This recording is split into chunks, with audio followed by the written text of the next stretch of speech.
Hello everyone and welcome to another SkaredCast video. I'm Skari, your grateful host, and this is the weekly show, Season 4, Episode 7. Now this is a show where I do a couple of things. Number one, I'm going to go over a bunch of stuff, including a quick recap of my entire ITC independent tournament season that I did this year.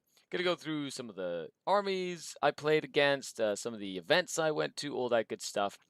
Just a quick little recap. I'm going to do a full video that recounts the entire thing.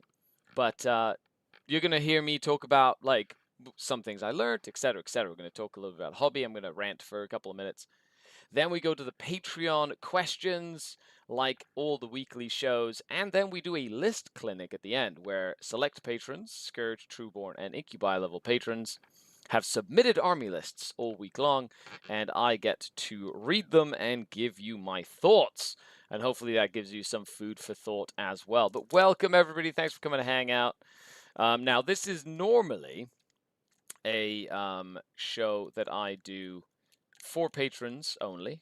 But every once in a while, like today, I end up opening it up for the public so that all of you can enjoy and be jealous of how much awesome stuff the patrons get. But you get to hang out with me. But hello, welcome. Thanks for coming to hang out. I really appreciate all of you, and you are all amazing. Thank you for chilling with me. Good morning, everybody in chat. Mr. Fastest, Animal, Gentle Jin, Mads Graham. Hello. Time to spread the Archons stream. Thanks. Really appreciate it. Yeah, a little signal boost for the live stream would be great. I did start a little earlier than normal. Probably going to go a little later than normal. This is a meaty episode. Meaty. I did take my combat drugs this morning, ADHD medication. For anybody who doesn't know, yes, I do medicate for ADHD. And I've been reading my book because I've been playing a lot of Spectacle of Spite. And then today we've got another battle report coming up. Oh, yes. And then I'm going to be doing a live stream down in Mississauga at X Planet Games tonight. So you can expect lots of... I'm not stopping, baby. I'm not stopping. It keeps on going. Falls. Oh, Falls. Okay. Your name is different today. Congrats on being number one, Drukari, dude. Thank you. Means a lot. I was number one Drukari, and I was about 200 ITC points above Sky Serpent that was second. Good on him for getting second. It was awesome to hang out with him at Worlds and at LGT. Had so much fun. When does the new ITC standing start up? Well, new ITC is going to basically get started now, I guess. I don't know when they'll update the standings and whatnot. But let's take a look. Let's go down memory lane here. And let's take a look at the events. So the last season ended with the World Championships of 2024. Now, it was only 268 players. This year it was 402, so it almost doubled in size, which was awesome. Last year I went 4-4, so I was completely average. This year I went 5-3, so I improved. I just wasn't able to get out of my bracket without a better record, which made me very sad. But I'm very proud of how I ended up this year. 6th in the entire world for the tournament competitive track, which I'm going to say is an achievement. Very, very happy. Huge shout out to Dan from the Red Dragon. The Red Dragon and I are going to continue our sponsorship into the season. It won't be as crazy. It'll be a little bit more focused on community, so doing more regional events, more events from like different parts of the world, and it'll be aimed at focusing on different aspects of the global Warhammer community rather than just like me trying to like record wins, if that makes sense. Okay, so the Denizen League, I do a patron league all the time. We do that all the time here. So I was part of like a... So the little seasons and little RTTs, like the Red Dragon GT was like the first start. And that was when I was essentially testing the list that I ended up taking to the LVO. And at the LVO, where am I? Player details. Can I see who I played here? No. So at the LVO 2025, this was like when I really got going, and I ended up going 5th place LVO, and this is probably like one of the best like results I had all year. I had a decent opponent win percentage, 64%. My hobby track score was fine. But it was like, this was like my Sky Splinter Assault list. I had tons of fun. Of course, I ended up losing to Mark Hertel, who ended up beating me in that last game by 3 points, right? Like it was a 3-point game, and we weren't able to finish the game. It ended up finishing on turn 4. It was such a nail biter of a game. And then I ended up losing to Deathwatch in the semifinals again at the next one. Well, what a fantastic run. That was like the start of my ITC season. And I played like my list was just fine-tuned at that point. I was vibing with the Sky Splinter Assault list, oh wait, why won't it? Oh, there we go. Yeah, it was vibing with the Sky Splinter Assault list as well. LGT again, maybe? Yes. You'll have to defend your status as the ruling Archon now, like Vectin Comera. Well, if I was going to do that, I'd probably just send out my agents and go stab things, stab, stab, stab, stab, because there wouldn't even be anyone to challenge me. And that was the start of my, run. Red Dragon, LVO. Now, we didn't know at this time that these were going to be, because LVO was technically the end of the last season, but then when they started the new season, they backtracked it. So I got to double dip on this LVO, which was really good. That was awesome. I really liked that. Then we had some more invitationals. I was doing silly things in the invitationals because I was practicing for Team Canada, like playing like AdMech and things like that. Then we had team events because we're practicing for Worlds. This was a qualifier invitational. Very small, 30 players, but at X Planet, which was really fun. Then I went to one of my first sponsored runs, and this was the Manchester Super Major. Now, this one here, I don't know why it says, there we go. So this was my first run at a UKTC event.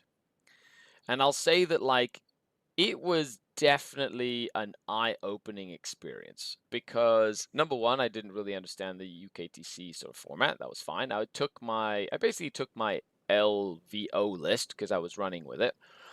And I ended up playing Innes Wilson in round 3, and he was running his and this was like the beginning of a wonderful rivalry throughout the entirety of the season, just kind of like trying to get each other up. Innes ended up 2nd in the ITC this season under Folger.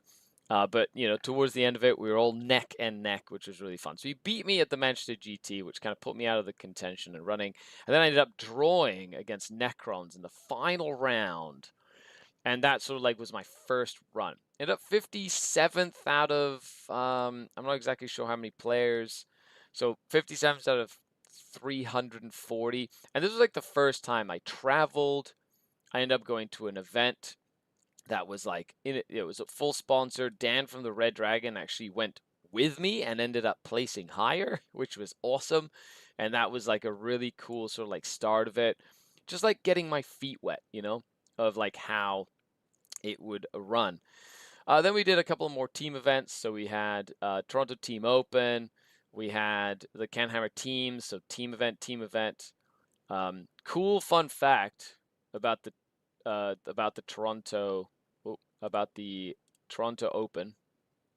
This was where is it? Overview, team details. Here we go. We ended up going as the A team. Check this out. Okay, this is an 8-person team.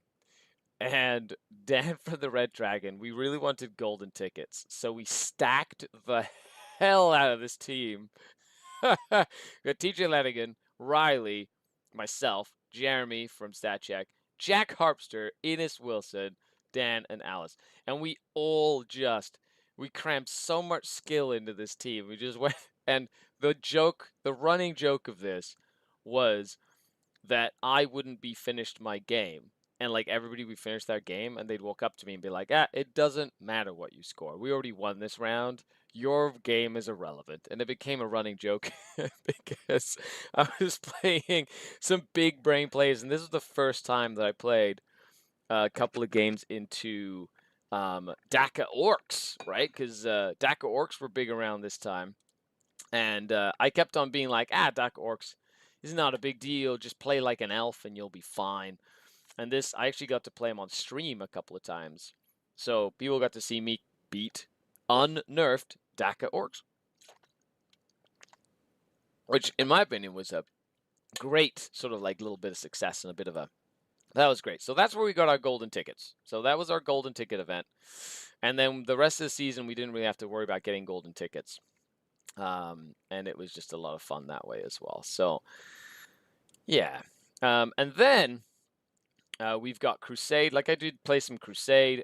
Continue to run the Patreon leagues. We do leagues for the patrons. And then we did this one. I think I played in the Ontario season. I played AdMech, right, which was super fun. And then we really started going heavy onto the events. So my first US event, my first sort of like GW Open, was the Warhammer Open in Dallas. And this was definitely... Oh, there we go. No. It didn't show me a master. Oh, boo. Overview. Okay. So let's go into placings here for me. Now, I ended up missing out on the bracket. I did end up winning my bracket, which was the sort of like silver bracket. But the bracket was 32 players. And as you can see here, literally showed up, lost my first round. And this happens to me so many times this season when I'm trying to perform at a high level. I ended up losing this game by like the skin of my teeth. Oh my gosh. I was... anyway, it was against demons, and I thought I was sure I had this game, and then all of a sudden I made a little mistake, and the game spun on its head in the last 2 turns, and I ended up losing, and it made me so sad.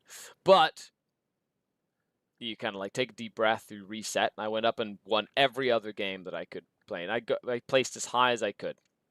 I was so close to making it into the top 32. There's a couple of undefeated players, but because my opponent win percentage was lower, I didn't make it into the top cut, where I would have been able to potentially fight for a top spot at the Dallas Open. But that was like my first big GT as well. Your agents are here in chat. Divide and conquer, everyone. Yeah. Will you have to defend your status? Oh, yeah. Random question, but what do you think is the best attachment for 1,000-point games? For Drukhari? Any detachment is good at 1,000 points. The thing about 1,000 points is don't spend too many points on big units or upgrades or characters, right? Try and keep it lean and mean and put as much little crap on the table as you can. Is it trendy you put too much pressure on yourself when you settle in and stomp it? Hey, how's it going, Long Guinness? No, I think it was more the fact that the first round of an event, for Dark Eldar especially, is the most volatile. By the way, like the video. Go click that little like button if you haven't already. It really helps the video get noticed, and it really means a lot for the algorithm, you know, putting comment in, things like that. So if you're watching this live, thank you. And if you're watching the replay, don't forget to do all the little cool stuff that helps videos get noticed so that more folks can enjoy it. So that was like my first Warhammer Open. I didn't really know what to expect. The whole bracket system was sort of different, and it's still confusing. Even to this day, it confuses me because it like changes. I feel like a lot of the GW events are off the cuff, and they're not as organized in sort of like that placing or being transparent about how it works easily. So unless you've been there multiple times, it's very confusing. And so I just put my head down and played every game, and I was like, cool. I did as best as I could in the circumstances as well. Wait, Skari's name isn't Skari? No, my name is Rizvan, or Ridvan. Yes, it's a Persian name. Means a guardian of paradise. Rizvan. I can actually write it in Farsi. I haven't in a long time, though. Hey, Scary, how are you using Malice on her own? Oh, we'll get to that. We'll get to that. I love her. She just hides behind a wall. I actually just filmed a game last night. Well, you can see it twice. Well, in the game that I put up for the battle report today, you can see how not to use her. Hell of a run. Thank you, Diogo. Thank you, brother. Much love. Really appreciate it. So that was the first sort of like Warhammer Open. Then I went to another team event because remember, we're going to like I'm practicing for Team Canada, so going to lots of team events and stuff. Then I went to my next big open, which was the Edmonton Open. Now, this one was the first sort of like big Canadian event. I ended up going 6th place out of 257, right? So pretty respectable. I don't know what happened here. There, it seems like they had to manually shift something or whatever. I don't understand what that is there, but they took forever to put the score in, so apparently there was some sort of like issue. But I did end up losing into Necrons, right? I did win. I got into the top bracket, and then I lost my first game of the top bracket, which is the top 16. So I ended up missing out on being able to go for the finals. But, being 6th place, once again, just showing that, like, boom, that was like one of my big scorers. Edmonton Open, a good event to go to and really perform. I was starting to tweak my list a little. I was using double Beast Pack Reaper's Wager at this point. Like I had developed the list enough that I felt really comfortable with Reaper's Wager, and this was like me slowly developing and adding in elements and things like that. So that was a lot of fun actually. And I felt very comfortable traveling. As you can see here, I scored a lot of battle points. And I did win my first big Games Workshop trophy for Battle Master, which is most battle points scored out of all 250 people. I had the most battle points and I got a trophy for that. That's a big, thick piece of hardware. It was really cool. I did not expect it. I was like packing up my army as they were doing like the award ceremony. Hey, Vulcan, thank you so much for your membership here on YouTube. Means a lot. Thank you. Goes a long way. And I didn't even hear my name be called, right? And then somebody elbowed me. He's like, "Hey, bud, that's you." I was like, "Well, what?" And so I was like, "Oh crap!" And I woke up. Awesome. It was a really fun little story there. So when someone had the minis broken by Delta, how do you safely pack your minis for flight? I have a video about that. Go into how to transport your Drukhari, and I have 2 videos for it. I use my Pack 720, and I take it on the flight. And sometimes it fits, sometimes it doesn't. Like on my flight back, it didn't fit, so I took the foam out, and then the foam trays fit in the top compartment nicely, and then the big 720 bag gets crushed under the seat. I put my backpack on top of it in the little hole. Works like a charm. Been doing it for like 15 years. Looking forward to your videos with Art of War. Packed up 40k again after 25 years. Played my first game with Drukhari and struggled with deployment and moving and allocating the army correctly. Azael, yeah, it definitely takes a little bit of time to use that. I do have a Drukhari masterclass that I filmed for Art of War, and I am releasing it for patrons. So Trueborn and Incubi get it automatically. Thank you for your patronage support. But each class will be available for purchase, basically because it was being sold by Art of War, so I did, make it available for purchase as well. So each, starting on Saturday, tomorrow, there's one a day that gets released. Saturday, Sunday, then Tuesday, Wednesday. Okay, so it's 4 hour long. 4 hour-and-a-half long videos. Masterclass. Yeah, it was awesome. I had so much fun teaching it. So that was the Edmonton Open. Then we move on to Crusade. I love Crusade. And then the next big event I went to was Tacoma, which is probably one of the biggest. It is the biggest GW Open. It's 455 registered players. It was a great venue. This was where I really felt in the absolute zone. I absolutely felt like in the zone at this point. And this was like me in full stride. I felt super comfortable. I came in 5th place, and even though I have an undefeated record, I lost my one game in the shadow round. So a lot of folks email, be like, hey, how come you were undefeated and didn't get first place or whatever? It's because I lost in the shadow round. I lost by 2 points in the shadow round, which meant I wasn't able to get into the top bracket of the top 8. But I was feeling super comfortable at this point. I feel like my Reaper's Wager list was like really fine tuned. That double Beast Pack list was just crushing folks left and right. And it just really, like, the ebb and flow, like, I brought it down to a system. This was one of the first events that Dan didn't come with me. So he had booked an Airbnb, and I basically flew by myself, had an Airbnb myself. I woke up, went to play tournaments, and then hung out with folks. And this was like really I started seeing and recognizing folks that I'd seen at multiple Warhammer Opens, and it really was one of the coolest events because of the fact that I started really hanging out and recognizing people and really spending time with folks. And it was that moment that it was like I was vibing, people were watching my games.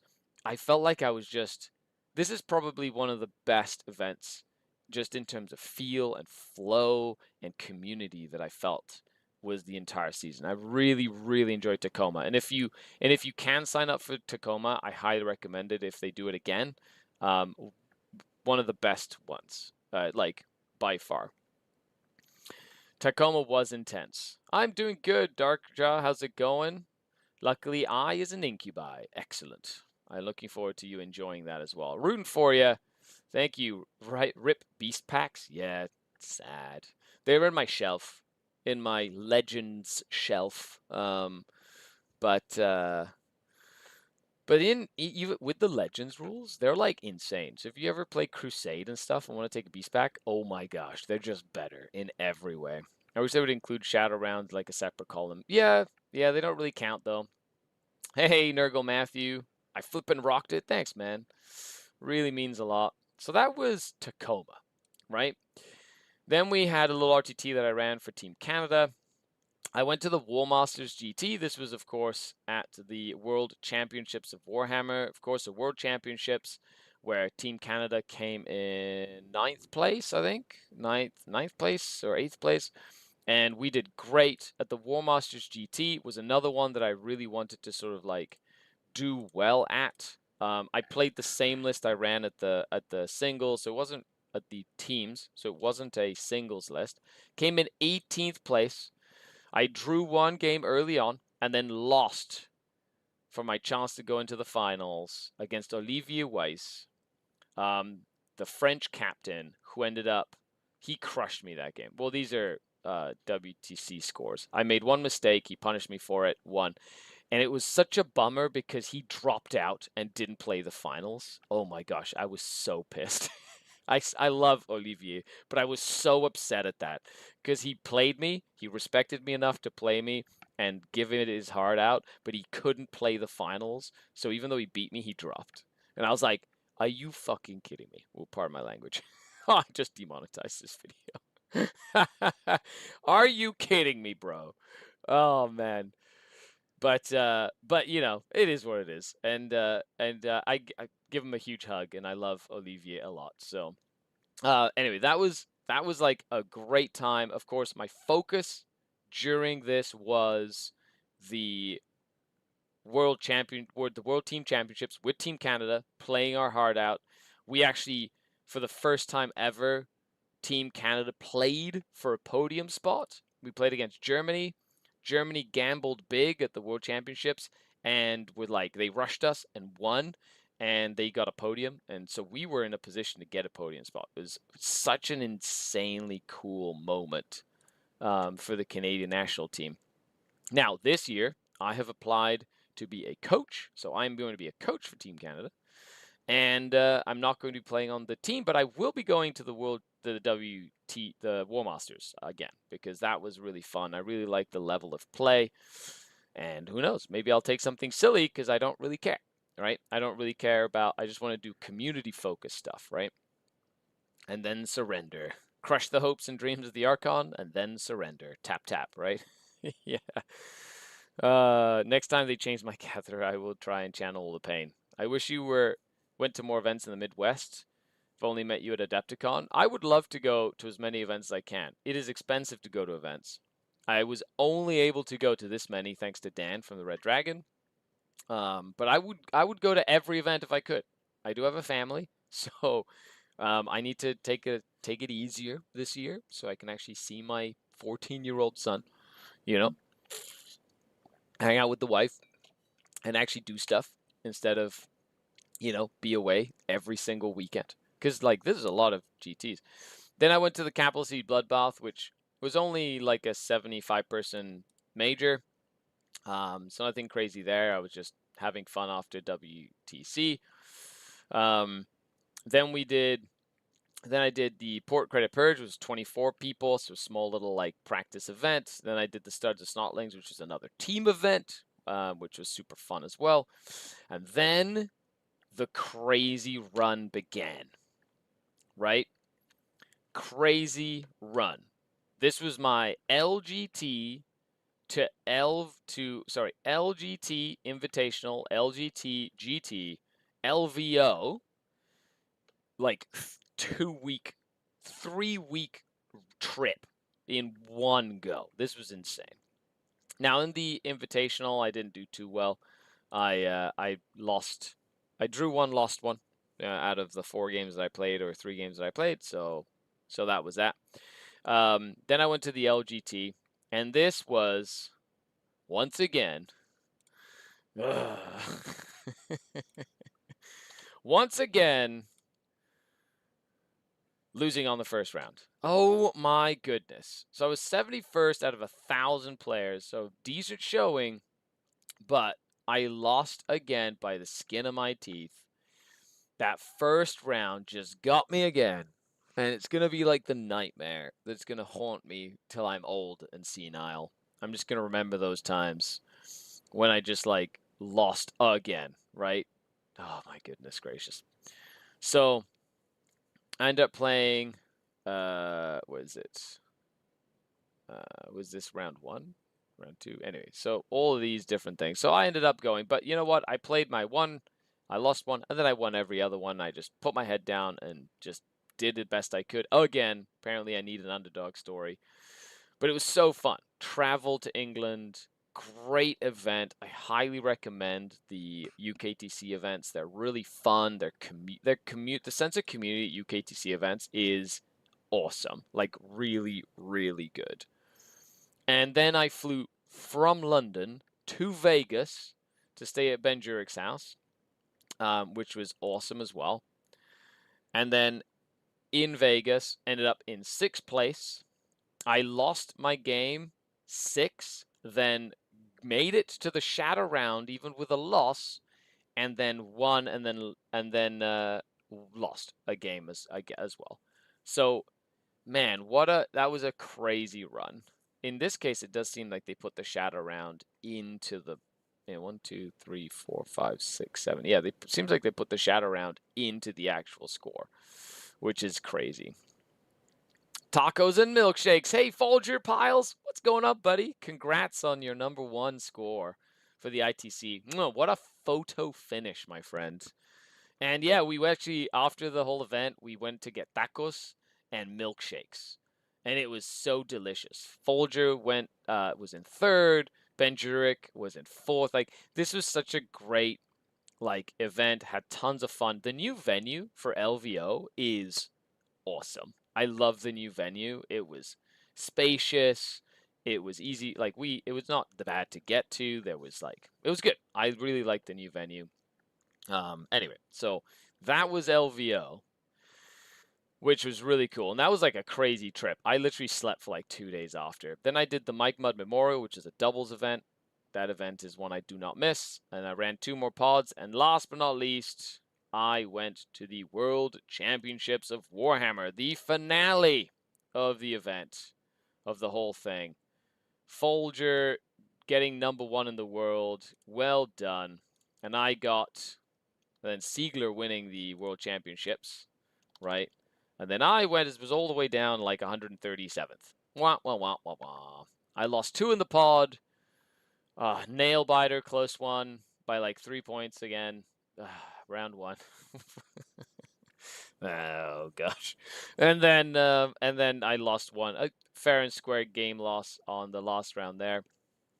And then I ended up trying to win everybody, and then I lost one more very badly, actually, to Tyranids. But did better than last year. Ended 6th in the world.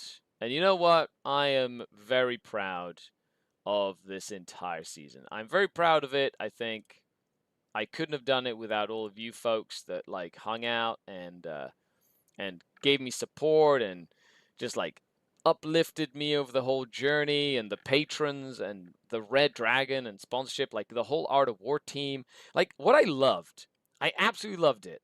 You know, it's like I've been seeing everybody in the competitive track all season at these big events, and it was like everybody was there, and all the top players, like the top 20 in the ITC or whatever, we're all there, or top 10, 15, whatever it was.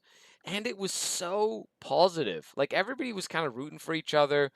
Like it must have stung for Innes to lose the top spot by like 2 points, but Folger, like, well done on clinching it. You know what I mean? That was awesome. But we were all like just chilling and hanging out and like just vibing for each other. And it felt fan-frickin-tastic. Like the sense of camaraderie just like from all of us, like even though we were fighting for that top spot and trying to get into the, like it was all super chill, and we're so happy for each other. Of course, Art of War, my team, Folger's team, #1 team for like multiple years in a row, I think. We got this worldwide team, Art of War. Popo, yeah. It's all about playing the best Warhammer that you can and being a good sport and all that good stuff. So, absolutely love it. All in all, quick little recap of my ITC season, which was really fun. We're going to dive in and do some Q&As from the patrons. Just as a reminder, this is like a show I normally do for patrons exclusively. I opened it up for everybody, so if you're not a patron, you can be jealous, or a member, because I also put it up for members on YouTube. And if you want to participate, you can. Just, you know, it's a huge thank you for helping me basically be able to do this for a living. So thank you.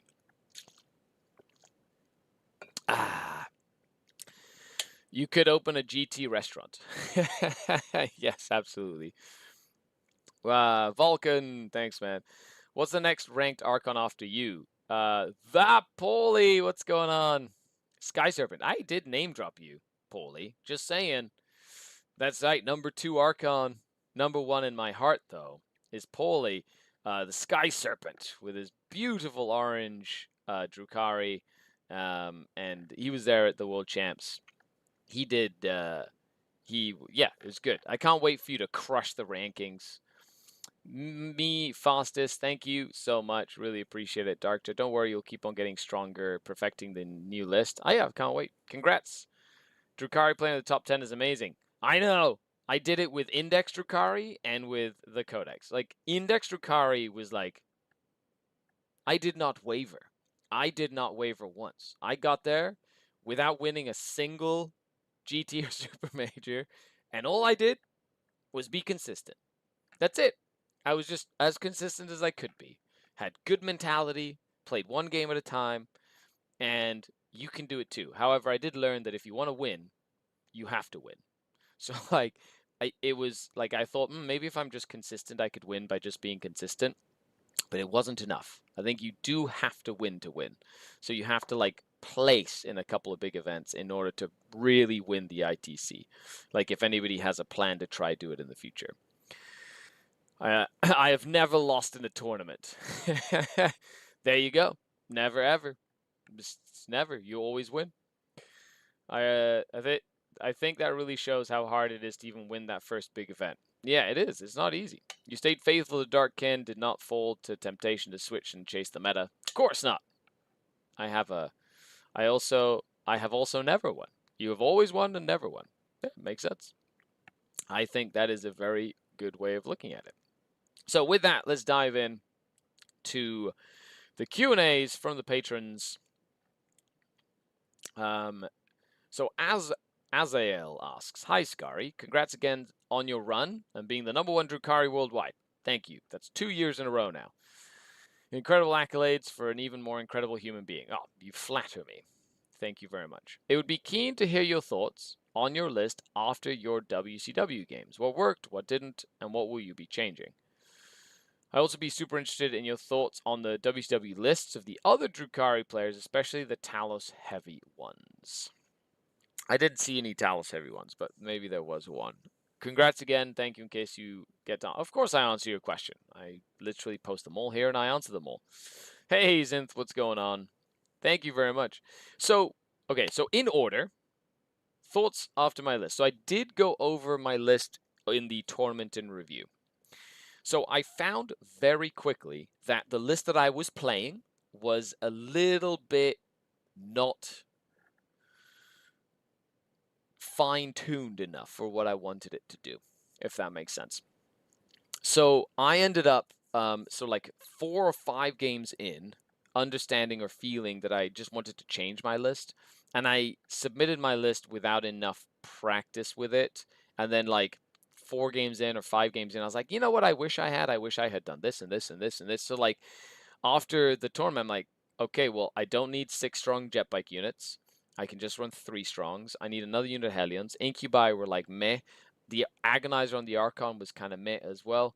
And I needed to split my Chronos. And basically, I needed more MSU, like more little activations. And I feel that would have worked better. I also needed to make sure that I put in a 30 unit of Scourge, apparently, with Dark Lances. So I think from now on, every one of my Drukhari lists is going to start with 2 Dark Lance Scourge and 1 Haywire Scourge. Why? Because I'm never going to look at a monster list again and be like, this is going to be tough. I'm going to be like, good, I have extra Dark Lances.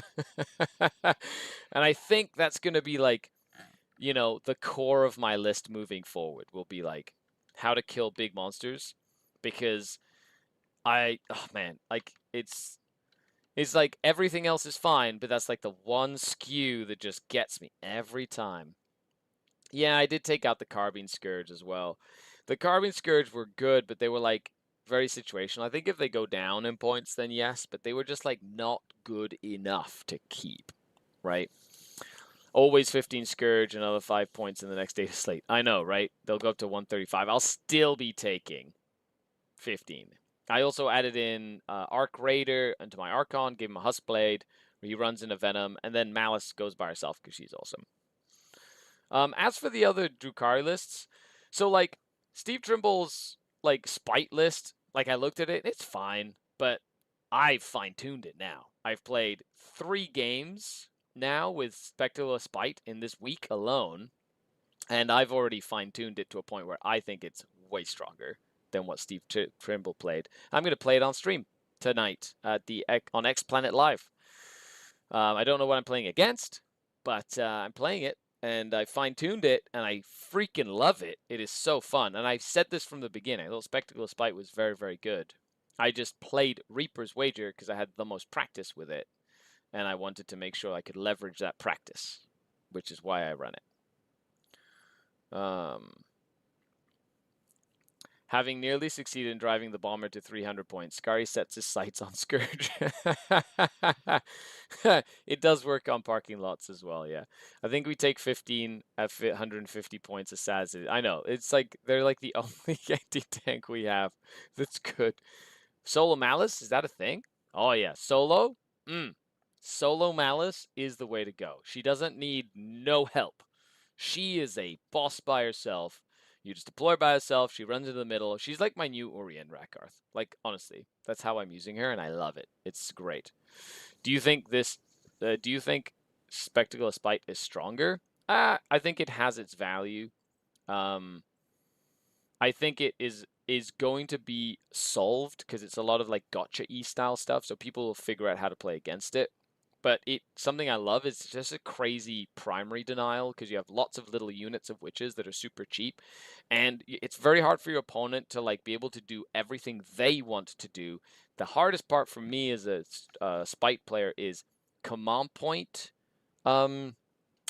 generation and use, because all of the good strats are 2 CP, so you have to be very judicious with your command points.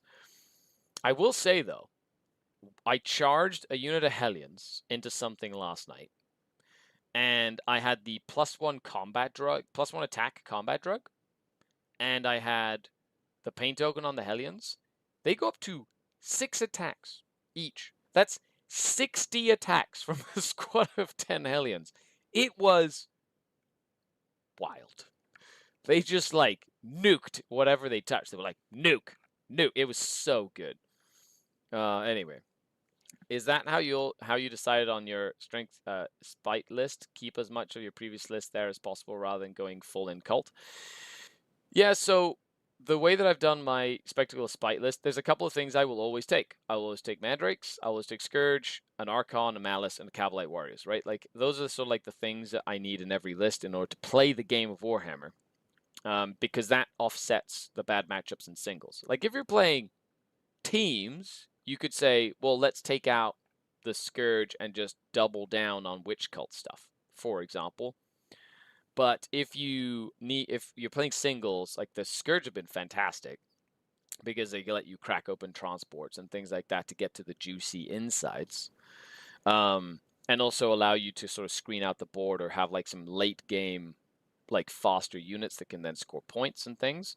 Whereas like you just run all the witches up and kind of like get them all killed, which is really what it works out to. Cavalite Cartel is another one that I've really wanted to play, but I've just got this urge in me to play a bunch of Witch Cult, just like rush up and Witch Cult stuff. So I'm going to get that out of my system. I'm going to be playing probably Cavalite Cartel at TGX, which is the Toronto Game Expo, which is a 5-person team event in Mississauga. That's in January.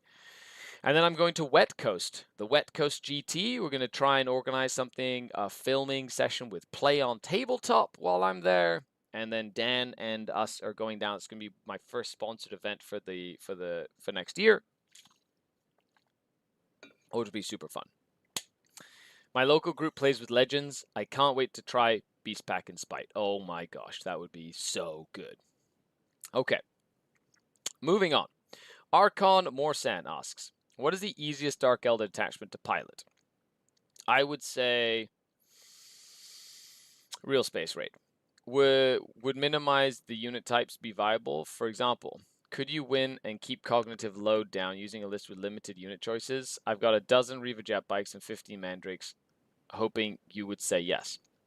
So the way that you reduce your cognitive load is by practicing, number one, and by two, yes, taking multiples of the same thing. I personally think that, like, you know, Spectacle Spite's very, like, if you're going to do jet bikes, Spectacle works great because it just buffs the jet bikes with the combat drugs. So it's like a nice way of doing it that way. If you have lots of Hellions, Spectacle does it as well. But it's like, you can do it in Reapers if you just want. It's an easy one to remember. Reapers just easy. Real ones to hit. So, like, you don't have to think too hard about the bonus that you're getting. You also get Advance and Charge, and you get, like, Ignore Overwatch. So it gives you, like, very utilitarian stratagems that you can use. So I'd say probably Reapers is, like, the most balanced one that you could use, Morsan. And Mandrakes and Reaver Jet Bikes work great in that detachment. And it makes them more, consistent when it comes to damage. Yeah, right, which is really good. A reminder to all of you, if you're watching, make sure you hit that thumbs up like button, please. We've got 90 people watching, 30 likes. We can up that value, can't we, folks? Do not forget to help the algorithm so that we can keep on keeping up. Shameless plug aside. All the links are down below for stuff. So moving on, we've got Greg. Hey, Greg, what's going on? Hello, Scary. Congratulations on being the #1 Drukhari player in the world again. Thank you. Thank you. Although Paulie is like biting at the heels. He's like, I can't wait, Paulie. You're going to get it this year. Just get it done, buddy. You got this. All hail the algorithm. Yeah, that's right. My question, what are 3 weaknesses that most Drukhari detachments have that more honest armies could take advantage of, and in what way? So we do not have durability at range, so you can definitely take advantage of that, especially when it comes to holding objectives. If you can get volume of average firepower onto things on objectives at range, that's probably one of our biggest weaknesses. We cannot survive against getting shot against most things. So if you can shoot us, we're probably dead. Which then translates to our second biggest weakness, which is because of that, we cannot hold primary in the open very well. Holding primary score, like objectives, holding objectives requires us to sort of like not only hold the objective, but do something to stop the opponent from getting to the thing that's holding the objective until we sticky it or whatever. So you can use that disadvantage to try and leverage it. And another thing is we like, if you spread us out if you kill too many things too quickly, right? So if you can get us to commit multiple things and then kill all the things we committed, that's bad. So we're very weak to losing like 6 things in one turn. So you can definitely take advantage of that. Now, the thing about it is you can take advantage of it like with bolters, right? Like bolters and just regular close combat weapons are some of those dangerous things you can use against Drukhari because we're so squishy. You don't need a las cannon or a plasma gun or a melta gun. Like you can just literally use a pistol, a bolt pistol, and a chainsword, and just kill us, right? Like it's, you can tell me how cool your unit is and how many stacking buffs and sustained and rerolls and crit 5s, and doesn't matter. I'm just going to die. You know what I mean? Like that's just how it is. Hey, Big Bear, thank you so much. I'm glad you had fun following it all up. Laser Guy, I think Cartel has a lot of sauce, and I think that's where I'm going to. Cartel is really fun. I love my Disintegrator armed Ravager, and I cannot wait to put it on the table more often. Moving on, Honey Monster. Hi, Scary. I want to ask something that I've been looking around the forum for an answer. By forum, you mean our Discord. Nice. The Denizen Discord.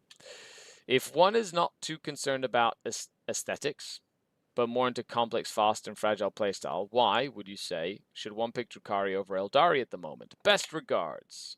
Well, they play a little differently. I think if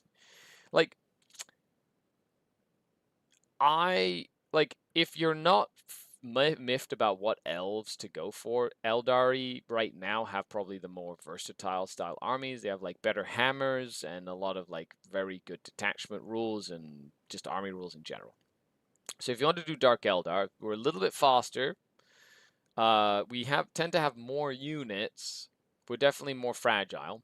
So you like aesthetically, if you're not too concerned about aesthetics, I do it for aesthetics, but it's really about like playstyle specifically, where Eldari has like, you're trying to kind of like hit and survive and throw some chaff away, and it's sort of like a build up until you deliver like a hammer blow, or you start with a hammer blow like Liam did in a couple of the games at WCW, where you kind of like throw a big aggressive unit out and force your opponent like to react in disarray, and then you have like your little units kind of mop up like what your opponent scattered around.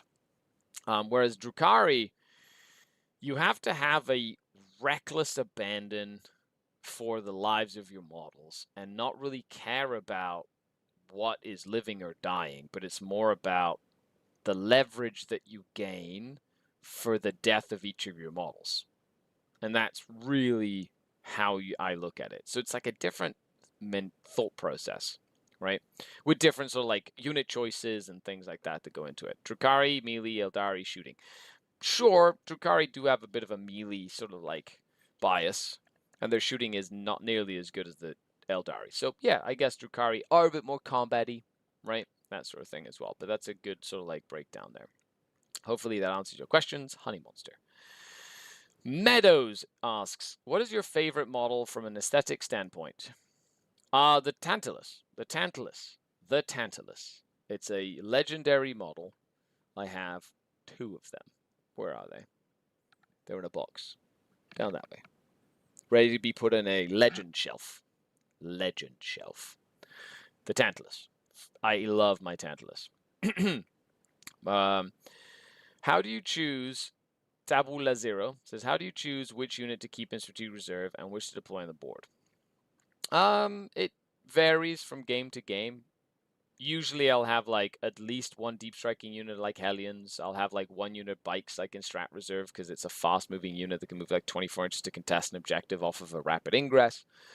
I'll have like maybe 5 witches that I split with a venom to come in and maybe do some actions later. Like it's mainly one of two things. One, can I head everything in my deployment zone? Two, I want to always force my opponent to screen. So I need them to put resources to stop me from getting victory points. I want to threaten my opponent's units as best I can. My banshees will fight you for that. That's where the grenade comes in. Grenade. Dead banshees. Excellent. Guar asks, hi Skari, congrats on your run. Thank you. Glad to see you as the numero uno Drukhari player. Gracias. How do you deal with no line of sight weapons with our so fragile army? I either try and kill it or I ignore it. Because, like, it does vary from army to army. So if you've got like 3 mortars on an Imperial Guard squad, like usually my solitaire would just beeline it for the mortars and try to kill the mortars because I would like to get rid of them. If they had like Plague Burst crawlers in hammer, like Mortarian's hammer, then I would deep strike my Scourge because they have the +1. They could put you in poison or plague and then have +1 AP, which then offsets the cover, which will kill your Scourge very quickly. So I need to deep strike them to do damage. But then you're shooting venoms, which is still bad, but it's better than like losing all my anti-tank. But usually against like Havoc launchers and mortars, like as long as I can get cover, like it's inefficient to kill Scourge. You know, they die slowly over time, but every shot that they do there is not killing like a witch unit or not killing like my venoms or things like that. And it's about leveraging their death and the time my opponent is taking to try kill them to get a positional advantage on the tabletop. How do you feel to play the Codex versus Index in the last tournament? Did you miss the Index? Of course I missed the Index. I missed my Beast Packs. I missed Urien. Was it an issue that you had to switch your army mid-seasons? Great run. Thank you. Thank you, Rouse. It did feel different. I noticed myself playing the Codex army as if it was the Index army, and that was a mistake. It was all of the practice that I had actually kind of worked against me in a way. Thank you, Guar. Really appreciate it. Kizmi says, hi, Skari. Congrats on your top 10 finish. Yes. Number 6 in the IGC, baby. Great run with a very hard army to pilot. Yes. Very interested in 2 things this week. What went wrong in your Tyranid games? Oh, I don't want to relive it. I struggled against Tyranids. Couldn't find an answer. What is the best way to deal with Drukhari heavy elite army like Custodies or Dark Angels? So the Custodies or Dark Angels, you isolate and kill one thing at a time, which is the same theory that you do, and try and kill all the stuff that scores points, which is the same thing you try to do against like monster heavy lists. So 2 things happened in the Tyranid list. Number 1, Tyranids, monster mash, tend to be tough. Yes, they're tough. They're not an unwinnable game. Tyranids on Hammer and Anvil, monster mash, become even harder because they have a very small frontage and they can concentrate their monsters in a small area, and all the objectives are right in the middle, so they can go from one end to another very quickly or from the middle to either end. One of the things you're trying to do is isolate. So on any other deployment, Crucible, Search and Destroy, Sweeping Engagement, any other deployment, you can use the speed of the Dark Eldar to focus on one flank, and the other side has a hard time responding. Whereas when it's Hammer and Anvil, they all just kind of hit me at once. And that was tough. That was very, very hard in both games. Now, the first game, I had it until I bounced twice. Like, I bounced twice in a row.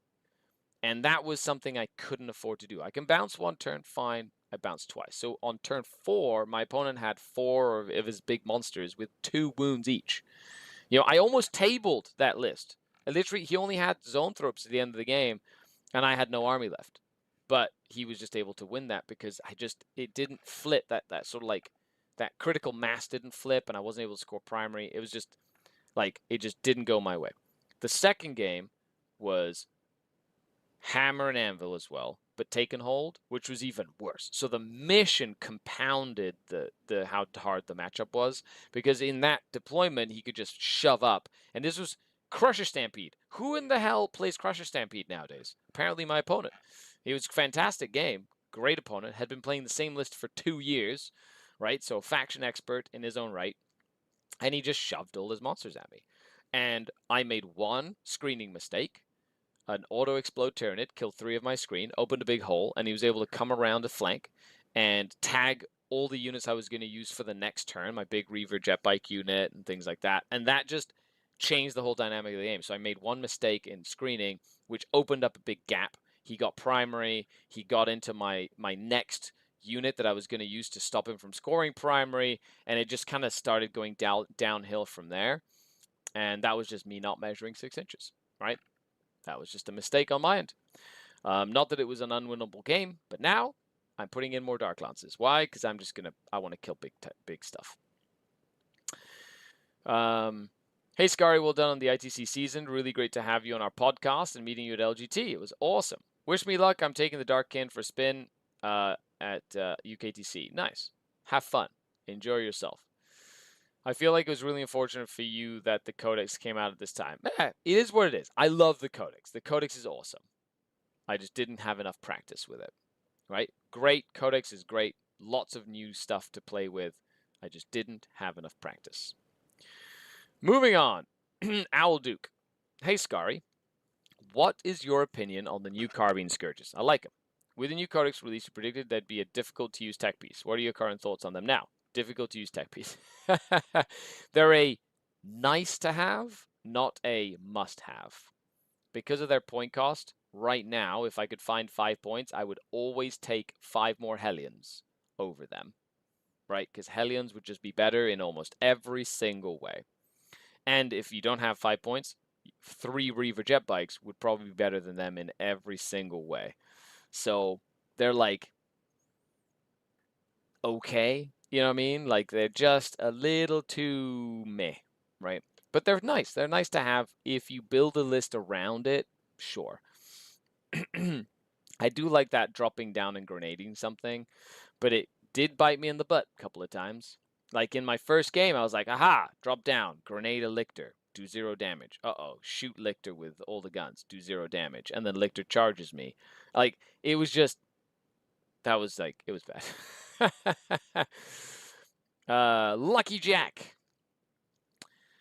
Do you have any advice on how to handle some of the 6-inch deep strike units like Death Shroud, Terminators, or Sub-Assault Tyranids? So Sub-Assault Tyranids, only the Trigon can 6-inch deep strike. It's really about the generate, like, stopping the tunnels. And the Trigon has a big base, so you don't need to screen 6 inches of that. It's more about making sure that your screen doesn't die to Morlocks, so that it doesn't open up. And you have to tighten up the screens, so you just have to make sure your screens are tight, basically. And the screens are going to die, which is fine, but you have to make sure the screens are tight. Don't over-commit to the screens. Make sure you have multiple units, and then create some space. Like, don't let them, like, if there's 2 units screened this way, just make sure they can't, like, put a tunnel, like, in between the screens within 6 inches to then charge something that's down here, right? Like, make sure that the tunnel's up here and your screens are dead. But, like, just keep them in front of you as best you can. Shoot the Morlocks dead if you can. Morlocks are terrible against Dark Eldar. Kill them as quickly as possible. Kill the Morlocks. Kill the Morlocks. If they have Morlocks. Like, and that's the thing. Morlocks aren't really popular with Sub-Assault Nids, but they're the best against Elves. And my opponent had 0 Raveners, which is what most people use. And I love playing against Raveners, but he had Morlocks. And I was like, no, and he used them well. So it's it's great to see that. So you basically only take them if you're already capped out on Reavers and Hellions. Basically, like the Scourge, or if I had a good idea for them. Like if I was doing like a combo extra super AP thing where like my meta is like full of, say, Space Marines and I need the extra AP, so I could do like extra AP from Carbine Scourge, ignore cover from a Void Raven Bomber, and then shoot a bunch of like AP 5 dark lances or AP5 disintegrated cannons or something. Like, if I really needed to make sure something died that was in cover, that didn't have an invul save, and I needed those stacking buffs because of my local meta or whatever's in the meta at the moment, then I would probably like consider it for like a tactical choice. Mind if I Discord message you about getting some games in? I saw your post about playing at tabletop. Yes, absolutely. Please message me. I'm currently getting a schedule set where I'm playing Monday mornings from 10 a.m. till about 2 p.m. at the Tabletop Forge in Barrie, Ontario, Canada, to film battle reports. So I'm going to be setting up a schedule. And I'm playing on Wednesday nights from about 5:30 p.m. till about 10 p.m. at the Mini Wargaming Studios in Welland, Ontario on Wednesday nights.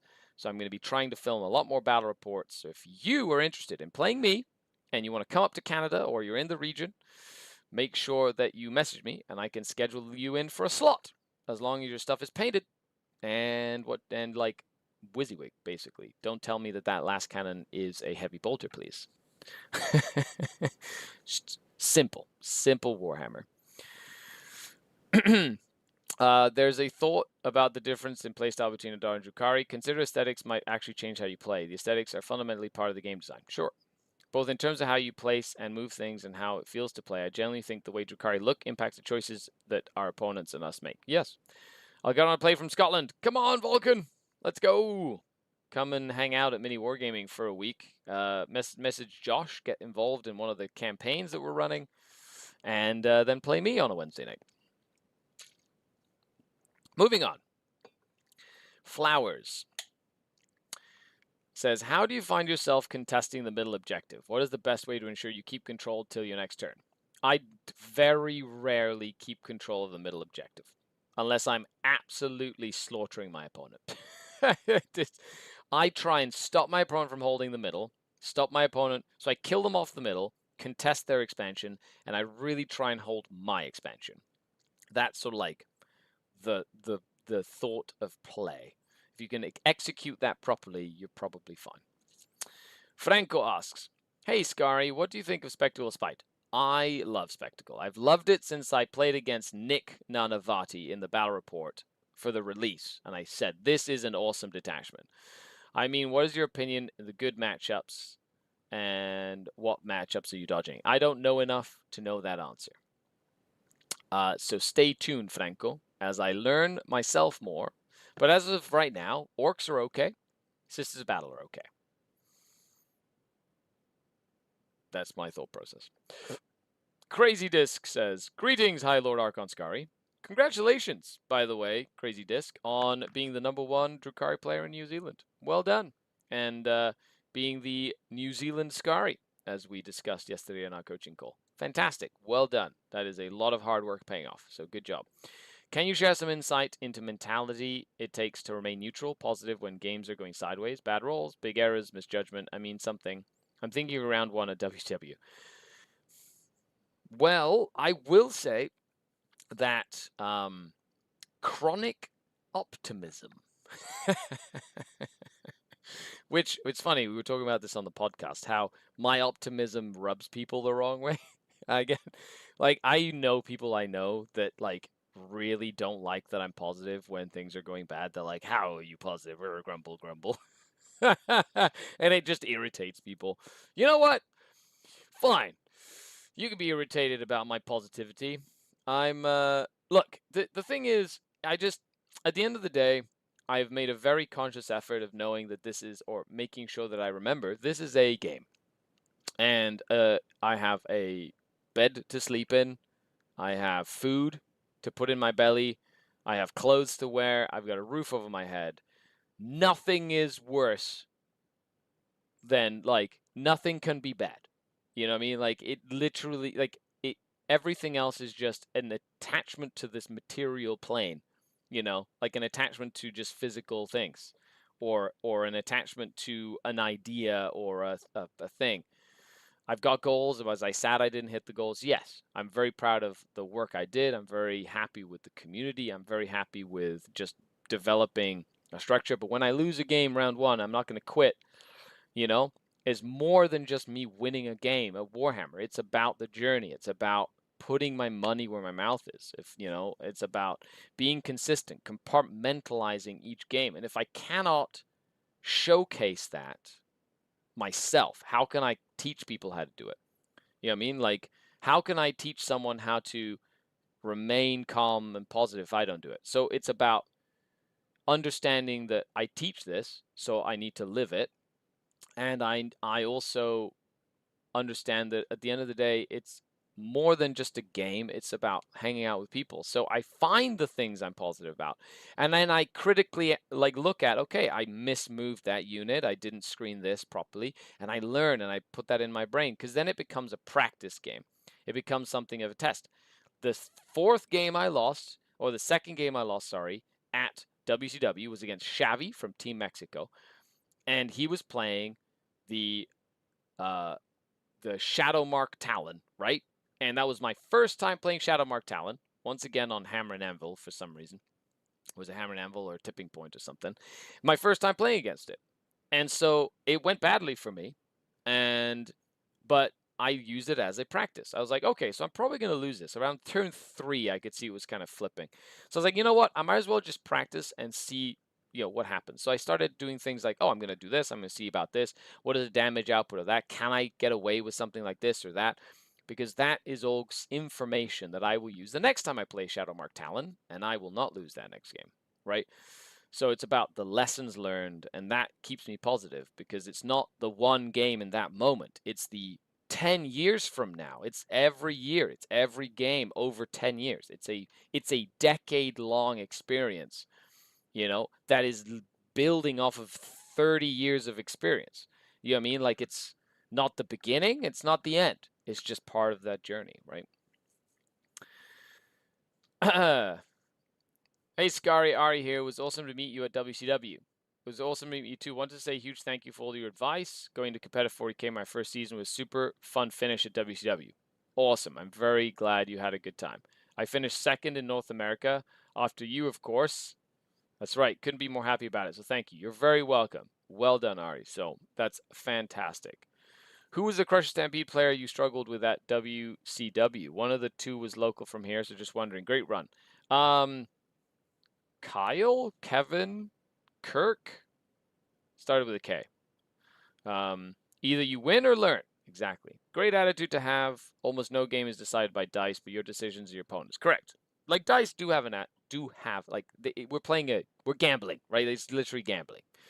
You're trying to mitigate the gambling aspect by using math and statistics or whatever, right?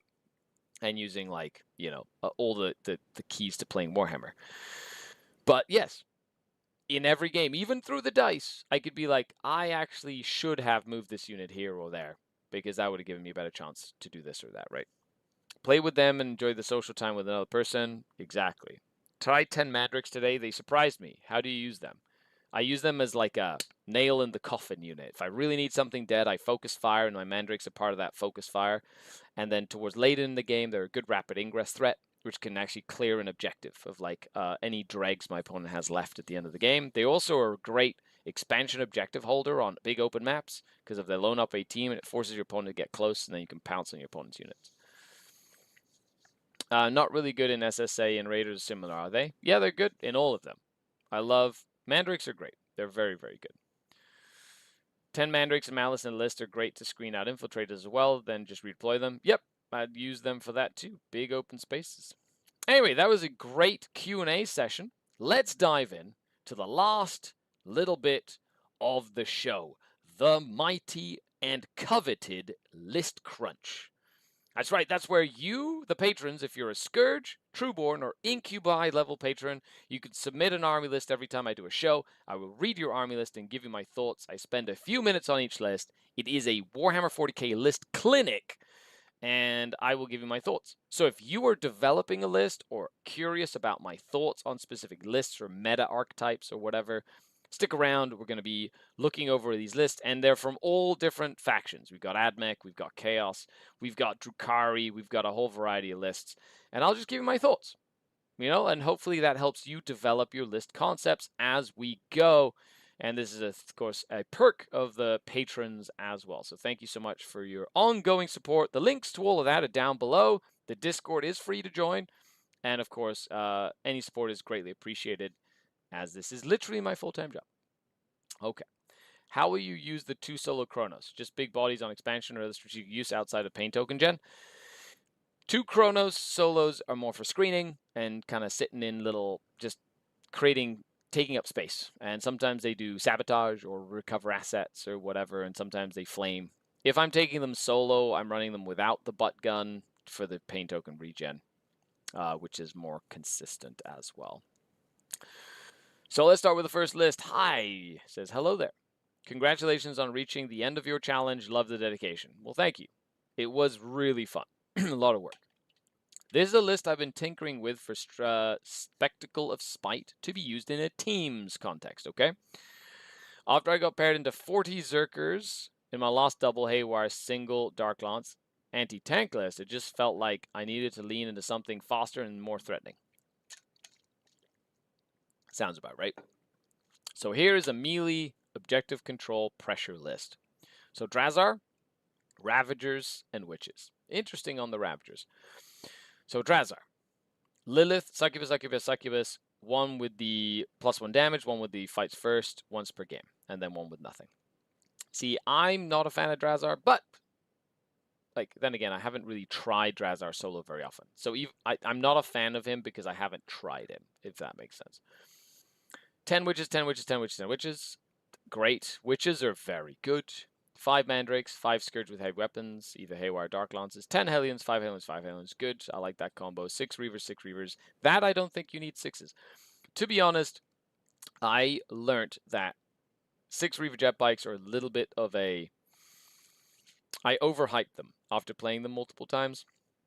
I think that you can get away with like 2 3s, and they'll be fine.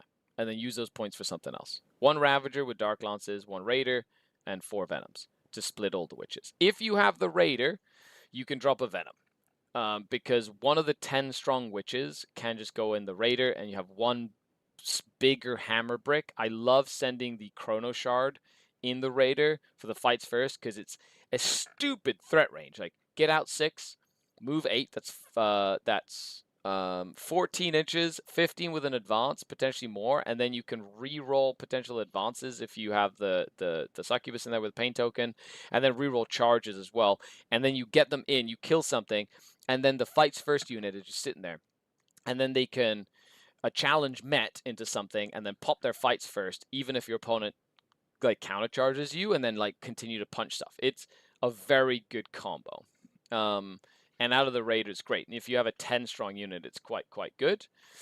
So I think you can get away with 1 Venom less and then Reavers. Now, personally, I have been building my Spectacle of Spite lists with an Archon. Actually, I'll probably pull it up. You know what? Yeah, we've done this before, haven't we? I'm going to show off my Spectacle of Spite list at the end of this video. Yes, there we go. So you want to see my Spectacle of Spite list. I'm going to post it at the end of the video. And it's a very cool list called Spite Me. Which I love because it's very fun. Okay. So other than that, that's just like my general thoughts on this list. I try and fit an Archon. I try and fit Malice in. I try and fit Cabalites in. So a lot of my points, or some of my points, go to that, but I feel it gives me a lot of versatility, even in teams where even though you're a high-pressure OC list, you still need to make sure that if you get rejected and thrown into the scrum, you have enough like other resources to fight pretty much anything you play. Do you usually stick to the law of averages in your decision-making, or is it better to overcommit a bit just in case the average fails? Oh, always, always, always overcommit. The law of average is a lie.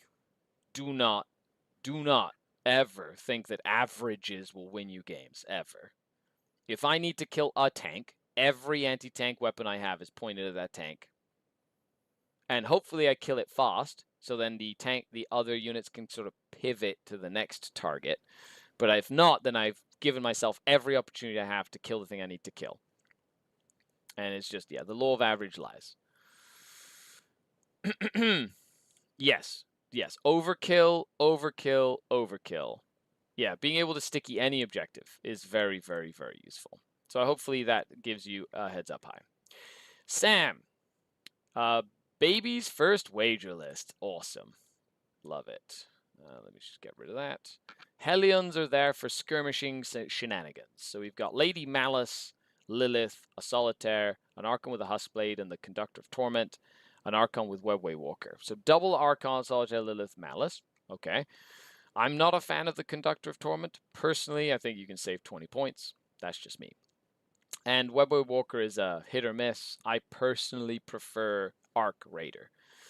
10 cabs, 10 cabs. Oh, nice. Now, do not forget to give them weapons, because as of right now, you didn't give them any weapons. So the Saberite, Blast Pistol, Power Sword, Phantasm Grenade Launcher is my favorite loadout. And then for every 9 Cablites, one of them has a Blaster, Dark Lance, Splinter Cannon, and Shredder. So don't forget to get those choices in the Cablites, as well as your Witches. Your Hecatrix has a Power Sword and a Blast Pistol, which, by the way, I made a mistake in my WCW list, and I did not pay for a Power Sword, which means I actually noticed this as I'm getting ready for WCW. I went to my Witch, I popped the Power Sword off, and I glued a little Hecatari blade on her, because I do what you see is what you get. And I was so angry at myself. Boo. Please make planes usable. Yeah, we'll see. I think GW doesn't want planes to be usable. Mandrakes, 5 Mandrakes, 5 Mandrakes, good. 5 Scourge with Haywires, 5 Scourge with Haywires. I do recommend one of each. Dark Lance, Haywires. You need Dark Lances to shoot like long range at monsters and stuff. 5 Hellions, 5 Hellions. So the Heliarch, once again, can have a Phantasm Grenade Launcher, so give them that for smoke. And grenade keyword. Make sure you give them either the Power Sword pistol or the little extra hook thing or pistol and a Hellglaive, because you can have all the weapons on that guy. Make sure you do that on both of them. And then the Reaver Jet Bikes, Cluster Caltrops, and don't forget you have a second Cluster Caltrop on the other Heat Lance. So Heat Lance, Cluster Caltrop, Cluster Caltrop. In a big unit of Reavers, I prefer the Grav Talon, because they're going to be a little bit more aggressive to go do damage and fight. So big unit of Reavers, Grav Talon. Small unit of Reavers, Cluster Caltrop. Ravager, Dissies. Okay, that's good against Marines. I prefer the Dark Lances personally, especially since you have Haywire Blasters. And last but not least, a Raider and 2 Venoms. I would put in a 3rd Venom instead of the Raider, so that you can split all 3 of these units into multiple 5s. So you have all the right elements, just a couple a little bit switching around here and there. Webway Walker, because you don't really have anything that goes on foot, maybe change it to Arc Raider, and then the Conductor Torment would have to be on the table in order to be used, so just remember that as well. So, good thing to note, I cannot wait to see how you develop the list, and we'll definitely sort of like, don't forget to put all the upgrades in as you move forward.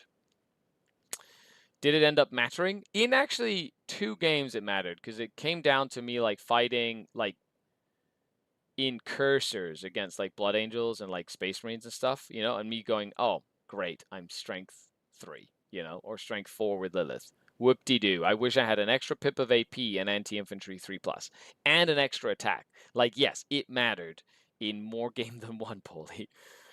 What do you think that Razorwing is in any way usable in a detachment? Sure, you could run it probably in Reaper's Wager for the reroll ones is where I would run it.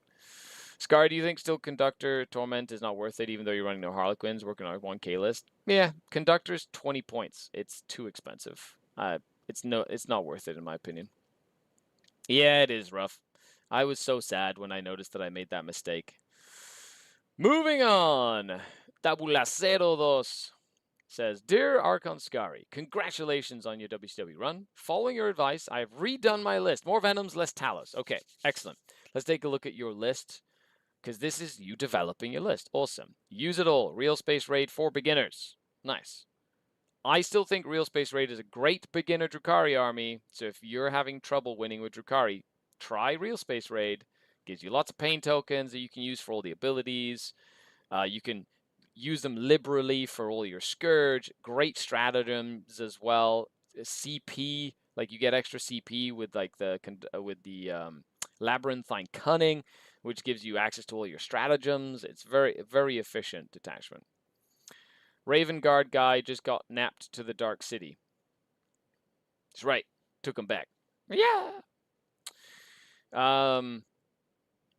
Archon, Huskblade, Soul Trap, Warlord, Archon, Huskblade, Soul Trap, Lady Malice, Lilith Esprax. I would definitely recommend you find the points for Labyrinthine Cunning.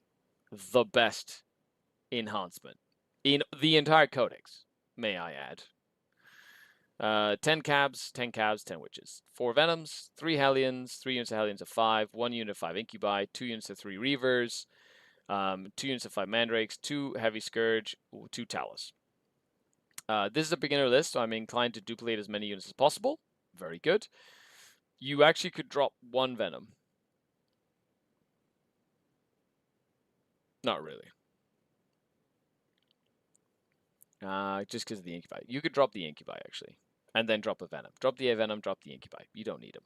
You don't need them. Malice goes by herself. A couple archons is fine.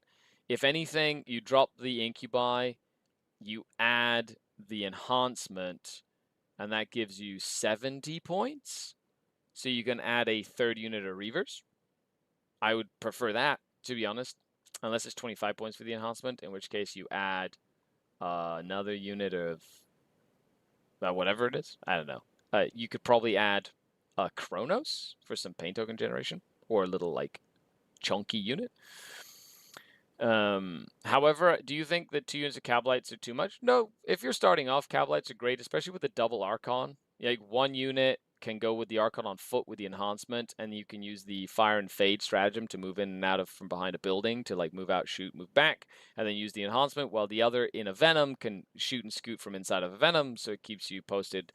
Malice can go by herself. I like her by herself. Or, of course, with the Incubi as well. So this is a good starter list. Should I instead drop a unit of Cabalites and a Venom and combine the Reavers? I don't think you need to. Multiple units of Reavers is better. Take Labyrinthine Cunning, Lone Archon. Make sure your Archons are with stuff. You know, I think whatever you do, try and get Labyrinthine Cunning. Like, that's what I would do. I could do this as raid to pop in and out of cover the Ravager each turn. I don't think you can use it with the Ravager because it's Cabalite Warrior. Oh, I guess you could do it with any other unit. So I guess you could, but it's expensive, right? It's like 2 CP. You kind of want to use it with an Archon because you get the CP discount. So you can move out, shoot with like a couple of Cabalite squads, and then run back. So something to keep in mind. There's like a lot of options in Real Space Raid. I will be playing some Real Space Raid because I absolutely love it. The list itself is good. I think it's just a matter of fine-tuning it. So what I would do is, you don't necessarily have to change anything. Play like 2 or 3 games, and then see if you're feeling that you're missing anything or any of your units are not pulling their weight. And if they're not, then you start tweaking, right? You still a fan of the Agonizer? No, I am not. Agonizer disappointed the absolute hell out of me. I really wanted it to work. It was really cool, but every time I played in all of my 10 games, I was like, ugh, I wish I had a Huskblade right now that could do 3 damage on this big monster, right? These Drukhari lists be like 4 Venoms, 3 Scourge, 2 Turtle Doves, and an Archon in a Pain Tree. That's funny. I really wanted it to work too. I know. That Organizer, it looks so cool. It's just so bad. Anyway, thanks a lot, Tabulacero. I'm looking forward to it. I think trying to fit in that enhancement is probably the most important part of this whole process. Polka Dot. I hate heavy infantry so much. They can chew on this. That's a great name for a list. I love Scourges. Spectacle of Spite. Awesome. Drazar. What is it with Drazar and Spectacle of Spite? Lilith. Succubus with the fight first. Succubus with the +1 damage. She is a monster, by the way. 1, 2, 3. That's my layout. 30 witches. I don't think you need more. I think 30 is the sweet spot. Raider. Venom. Once again, because you're not running...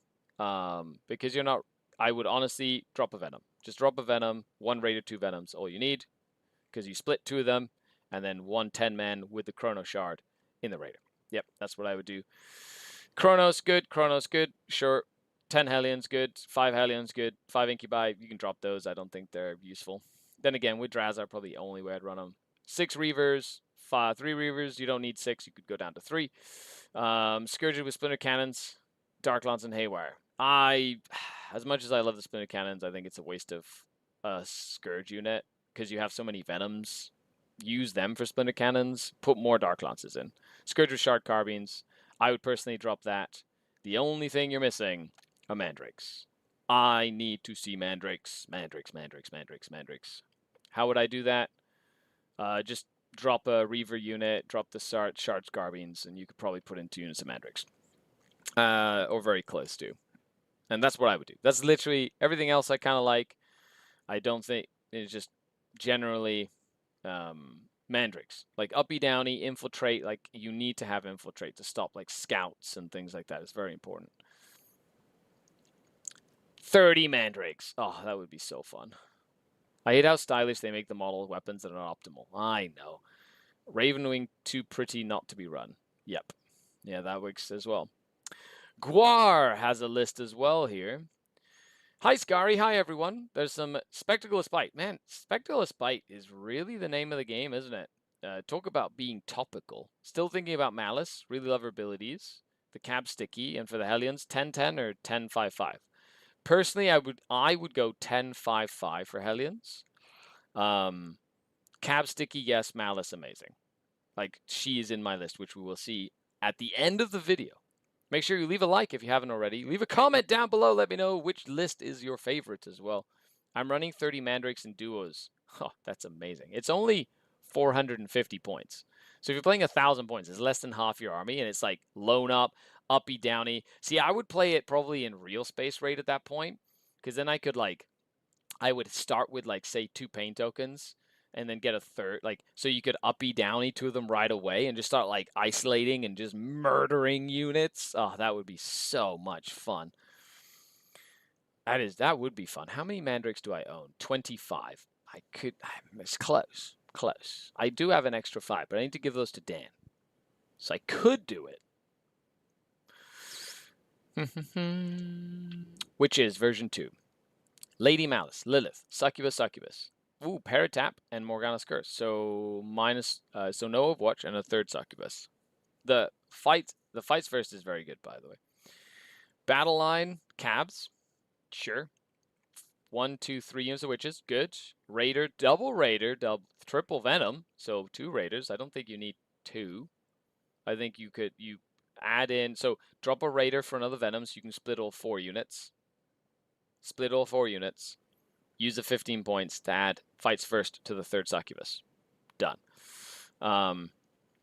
That's what I would do in this case specifically. 10 Hellions, 5 Hellions, good. 5 Incubi, you could drop them. 5 Mandrakes, good. 6 Reavers, sure. I don't think you need 6, but sure, if you're like doing it for teams, that's fine. Personally, I would actually drop this 6 and put in a unit of Scourge with Haywires just to crack open a Rhino or a Transport so that your witches can get to the juicy insides, right? It's very important to be able to open transports when you're playing a combat army. Seb says, if you only had access to 10 Hellions, thanks to them being sold out everywhere, would you rock the single 10 or 2 MSU of 5? 2 units of 5. MSU is always king. Malice with the special weapon cabs isn't bad. Don't need the Incubi. Yeah, like Malice by herself, I'm telling you. Just run Malice by herself. Like the Incubi could be an Archon. You just run an Archon, and that guy goes with the 5 cabs with guns, because then you get free grenades, take away... Like, the takeaway Battle Shock in Spectacle of Spite is very good, because you can do stuff like deploy him outside behind a wall, put a Venom in a spot where it might die, and then your opponent kills the Venom, you disembark the unit of Witches, and if they want to try and charge, say, your Archon or something on an objective, you can then do the takeaway battle shock at the start of the fight of the charge phase on the witch unit, like Lilith's unit or something, that got popped out of the venom, and then heroically intervene with fights first. Like that little ignore battle shock, extra CP for free grenades. It's very useful with that Archon, and then full rerolls to hit and wound on stuff on objectives. It's like a nice toolkit to have in any detachment. Just something to keep in mind. Moving on, Journeyman. Hi, Scary. Felicitations for your ITC run. Thank you. Here's a Reaper's Wager list I played a dozen games with. I'm wondering if I should keep the second Archon and Cronus. Hey, Scary. Well done. Thank you very much, Robbie. I know it wasn't what you were aiming for, but it's one hell of a good showing. It means a lot. I'm very proud, and I am very humbled by all the support the community just threw my way. The journey has been awesome. Next season, I'm going to be... So my goals for next season are going to be to... when I go to events, it's going to be more about showcasing the community aspect of tournaments and showcasing different communities from all over the world. If I go to France for a GT, or England, or different areas of the US and Canada, right? Or I want to go to the Bajío Open in Mexico. It's a 100-person GT in Querétaro with the guys from El Bunker that run it, and I cannot wait. I want to go down to that and showcase like all the hobby. In the next 4 to 6 months, I'm going to be revamping and making the Patreon content a lot more juicy. I'm going to be focusing more on spending that time I was going to events and prepping for events, trying to do like teaching articles and writing stuff and hobby things, and kind of like doing a little bit more, making the patron content more meaty, still continuing to release the free content that I do all the time, but trying to make sure that the patron has more value, and then potentially start working on a dedicated website for SkaredCast. Anyway, so that's sort of like the thought process there. Now I'm making the whole 12-day song with Drukari, and it's fantastic. Make sure you send it to me. I'll post it on the Insta or something over the jingle for the holidays. Hey Scar, you seem very down on Incubi right now. Have been pretty strong for me, but granted I play Sky Splinter Assault is because I lack ability to kill tanks and monsters. In Sky Splinter Assault, they'd be freaking fantastic. I would take them in Sky Splinter Assault every time. A big 10-man in a raider that can move, they can get out, charge, get back into the raider and not die. I would take Incubi, and with Lance and reroll hits, chef's kiss. Please sign me up. Or with Malice, you know, to like go in and get lethals or sustains or whatever. Absolutely, please sign me up for that. But yes, very specifically in Sky Splinter, they would be amazing. A big brick of 10 witches with Lilith in Sky Splinter would also be amazing. Move a raider up 14, disembark 6 inches, right? And then charge, and then fight, and then get back into the raider. Oh, man, that would be... Oh. And Lance, oh my gosh, please. Please, I can't take it anymore. 10 Incubi with Drazar and a 6-inch piling consolidate is almost like playing World Eaters. Yes. Yeah, see another one. 10 Incubi. Like, Sky Splinter is not bad. Like, we have so many cool detachments. It's about finding what you love and playing with it and making your own meta. Who the hell cares about the meta? You can make your own meta. Find something you like, practice it, play it, get good at it, and then you make your meta. Like, you create the meta around you, right? That's the key. Don't follow. Don't be a sheep lapdog. Create something that you like, practice it, put it into practice, make it work. And I know you can. I know folks can. That sounds epic. Any chance of a lift swap game with Innis? Make it interesting. If you lose, you have to wear a kilt. If you lose, you have to do something similar. Oh, that'd be so funny. I'd love to do something silly like that with Innis. We're planning on maybe going to Scotland for a team event with as one of the Red Dragon sponsored events for the season. So if we do, maybe we'll do something silly like that. I think that'd be great, like a challenge of some sort. I'm also, by the way, big announcement, everybody. Well, big plans. Yes, so don't take anything yet until there's plans. But JT from Play on Tabletop, myself, and Paulie, the Sky Serpent, are going to be hopefully planning to go to the Grand Narrative next, whenever the Grand Narrative is, wherever it is. And we want to do an official real space raid. That's right. So the way it works is you're divided into battle groups. So we want to do at least one battle group. So it would be the 3 of us and 7 more players, potentially 2 or maybe even 3 battle groups, depending on how many of you want to come to the Grand Narrative. And what I would love to do is then we need 3 kill team players, because each battle group can have a kill team shadow up player. And we want to do all Drukhari. That's right. It's going to be a massive real space raid where we do.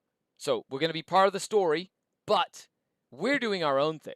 So every Archon, every Succubus, every Homunculus will have our competition of gaining spoil points, and we'll have cool little things. I think that would be so much fun. We'll play our own real space raid game within the Grand Narrative itself. So stay tuned for that. We've got 12 months to plan it. If you want to be a part of that, please stay tuned to this channel. Of course, confirm with me, Paulie, because I'm pretty sure I just said that you were going to do it, but maybe you're going for top Drukhari, so you might be going to the golden ticket event again. I'm not sure, but let me know. Any Maple Leaf shirt if they lose to Skari. That's funny. Okay, let's take a look at the list. Malice, Lilith, Solitaire, Archon, with Arc Raider. Yes, I love it. Okay, good. 10 cabs, 10 cows, 10 witches, 5 mandrakes, 2 units of 10 scourge, 5 hellions, 10 hellions.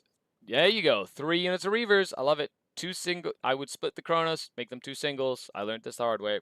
Raider vet. This is a great list. I love this list. This list is good. Yep. This list gets my seal of approval. Yummy. I would. The second Archon is fine. If anything, you can drop the 80-point Archon and put in something else if you really wanted to. But make the Chronos 2 single Chronos, and you will not look back. Yeah. The Paulie principle. I think there's some confusion about my identity. Oh, that's fine. I thought you were Sky Serpent, but that's okay. Maple Leaf shirt if they lose to Skari. No, I wouldn't subject anyone to that. Most certainly not. Ah, well. Honey Monsters, Reaper's Wager list.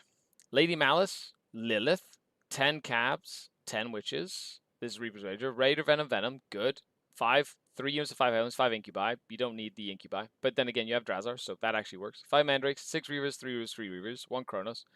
5 scourge, 5 scourge, 5 scourge. So the thing I would do here, I would drop 6 reavers down to 3 and turn the 5 scourge of Shark Carbon into another Darklon scourge, and that would be the list that I would run. Yeah. That actually makes a lot of sense, and I really like that list as well. More Dark Lances, more Scourge. I did not catch it earlier. No problem. No problem. It's okay. Sending much love. Much love your way. Gentle Jin. Hey, Skari. Congrats on the ITC run. Inspiring as always. I aim to inspire. I've been refining tunnel snakes. Nice. I've been continuously disappointed with Haruspecs and impressed with the Screamer Killers. The more I play, the more I'm convinced on the supreme importance of having enough infiltrators to create space, which is why a good tunnel nid list, don't tell anyone, runs the Von Ryan Liebers. They're very good. Just saying. I've come to the conclusion Tyrann effects are too expensive. I agree. Banebrug Zoanthropes are good. Exocrines are good. Neurolictors round the list out with Battleshock stuff. And it combos with Zoes to nuke stuff. Yep. Especially with mortal wounds. I'd like to fit a second unit of Gargoyles in and increase and add more. Von Ryans! There we go. Death Leaper is an old Lictor upgrade from 20 extra points lying around. Psychophage continues to impress, but could be cut. Okay, let's take a look. We have a Swarmlord, Neurotyrant with the Redeploy and the Death Leaper. 10 Hormies, 10 Hormies, 10 Gargoyles. I like it. Neuro, Von Ryan, 3-man. You could go to a 6-man if you wanted to. Biovore, Rav, 5/5. Where are the Morlocks? Morlocks. Oh, there's one. Hooray. And a Psychophage and 3 Screamer Killers. This is not bad. This is good. I like you. It's a little bit more designed for singles. I feel you've got a little bit more options. I think if you wanted to lean in more towards killing like elves or whatever's in your meta, you'd probably want to put in another Morlock. So take a Screamer Killer out and put in a second Morlock. I think the second Morlock would make this list sing. Other than that, I really like the disposition of forces here. You've got some infiltrate to create some space and have fights first. You've got redeploy if you need. You've got the neurolictors. You know, that sort of thing. I think a regular lictor is not bad for the free rapid ingress sort of thing too. Just something to keep in mind. I'll be right back. I need to use the washroom. Behave.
And I'm back. Whew. Okay. Hello. Welcome. And I just checked my door. Check what I got. Ooh, yeah, baby. Frontline Gaming sent me a giant box. Let's figure out what's inside, shall we? Haha. I think I'm doing some stuff with Frontline Gaming because they have like a new terrain set. And so they were like, ooh, take a look at the new terrain set. And I'm like, ooh, cool. I do like the Frontline Gaming terrain. It's actually really nice. So hopefully, I don't actually know what's in here. So we're going to find out together. It's going to be a good time. And you get a impromptu unboxing for the new Frontline Gaming stuff. Ooh, fancy. What do I have here? Paper. Ooh, what's this? More paper. Ooh, okay. Ooh, they sent me 2 sets? Oh, that's really cool. Okay, let's see. We have the brand new... Ooh, these are like cardstock. Neat. The new Grimspire. Ooh, fancy. That's really neat. Is it cardstock or is it all MDF? Might be MDF, but it's got like little, like, oh, that's really cool. And it comes with 8 buildings, 4 barricades, 6 12x6 footprints, 2 10x5 footprints, 4 6x4 footprints, 2 sets of deployment zone markers. Oh, that's what those are. That's neat. And 6 40mm objective markers. Neat. Oh, that's cool. I'm going to take a look at that. What's this one? Oh my gosh. Frontline Outpost. Like that. Another set. That looks really cool. This is all like GW terrain style. And it's the right size and height as well, which is really good. Oh, neat. And the third one, ooh, a necrotic tomb. I wonder what faction I'm going to use that for. That looks really neat. I love that. That's awesome looking. They sent me 3 tables. 3 different tables of terrain. That is awesome. That is really, really cool. What else did they send me? They sent me a super laser pzow. Oh man, these are dangerous. I'm gonna hide that so I don't blind myself with it. I don't even know if they're illegal in Canada. Definitely not in the street. You definitely can't use them. Bright lance for reals, I know. Haha, bright lance. Will this one hit? Cue the Wilhelm scream. Ooh, a wet palette. Sick. Comes with 50 papers, a band fastener, and 2 sponges. I'm looking forward to that. I actually wanted to start making use of a wet palette, so that's a hobby thing I can use. Very cool. And last but not least, what else did they send me? Dun, dun, dun. A very cool self-healing hobby cutting board. Look at that. That is a big, hefty cutting. Oh, that's great. That's actually much better than the little crappy one I have sitting over here. Yeah, look at that. That's cool. And it's got all the base sizes and stuff for base sizes. That's neat. Cool. There you have it, folks. That is really neat. I'm going to be doing some bat reps and stuff on those, and we're going to put a link up. And they've got like a Black Friday sale apparently coming up. So that's neat. I'm looking forward to it. Yeah, the base sizes are really neat. Okay, let's continue with our list crunch segment. Love the list, by the way. Gentle Jin. I would just do that flip. Screamer for a Morlock. I do love the Screamer killers. I think a Morlock is great. And I do feel like an Exocrine or 2 is never a bad idea, just to keep people honest. 1 unit of Zoanthropes tends to just get killed. Like, when I played against the Sub-Assault Nids that I went against, he had 2 units of Zoes. He knew one was going to die pretty much always, but it forced a commitment, and then the second one did all the mop-up work. And I think that was very much within the design of what he was trying to do. I was on the same opinion on the Fexes. However, there are too many 4 Binvols and 200 points. The rest of Fexes strats just don't do anything. Exocrines are great. Just really, really, really load the design. Fair. You can 100% make list choices based on, do I like the look of this? That is not a bad way to make an army. Like, a lot of my list choices are, does it fit in my travel case? Because I have to travel internationally with this. Moving on. Greg. Hello, Skari. I'm still not giving up on orcs. You shouldn't. Orcs are great. I like warbikes and death killers, but I also like to run them separate. The mech is there to buff the loaded truck with tank busters. So you're playing Warhorde. You do have Ghazghkull, a beast boss, a big mech, nice, which is awesome. Follow me, lads. Yeah, that's great. A Death Killer War Trike, a mech, and a war boss. The only thing I would try and fit in is I love Snickrot. I think Snickrot is fantastic. Yeah.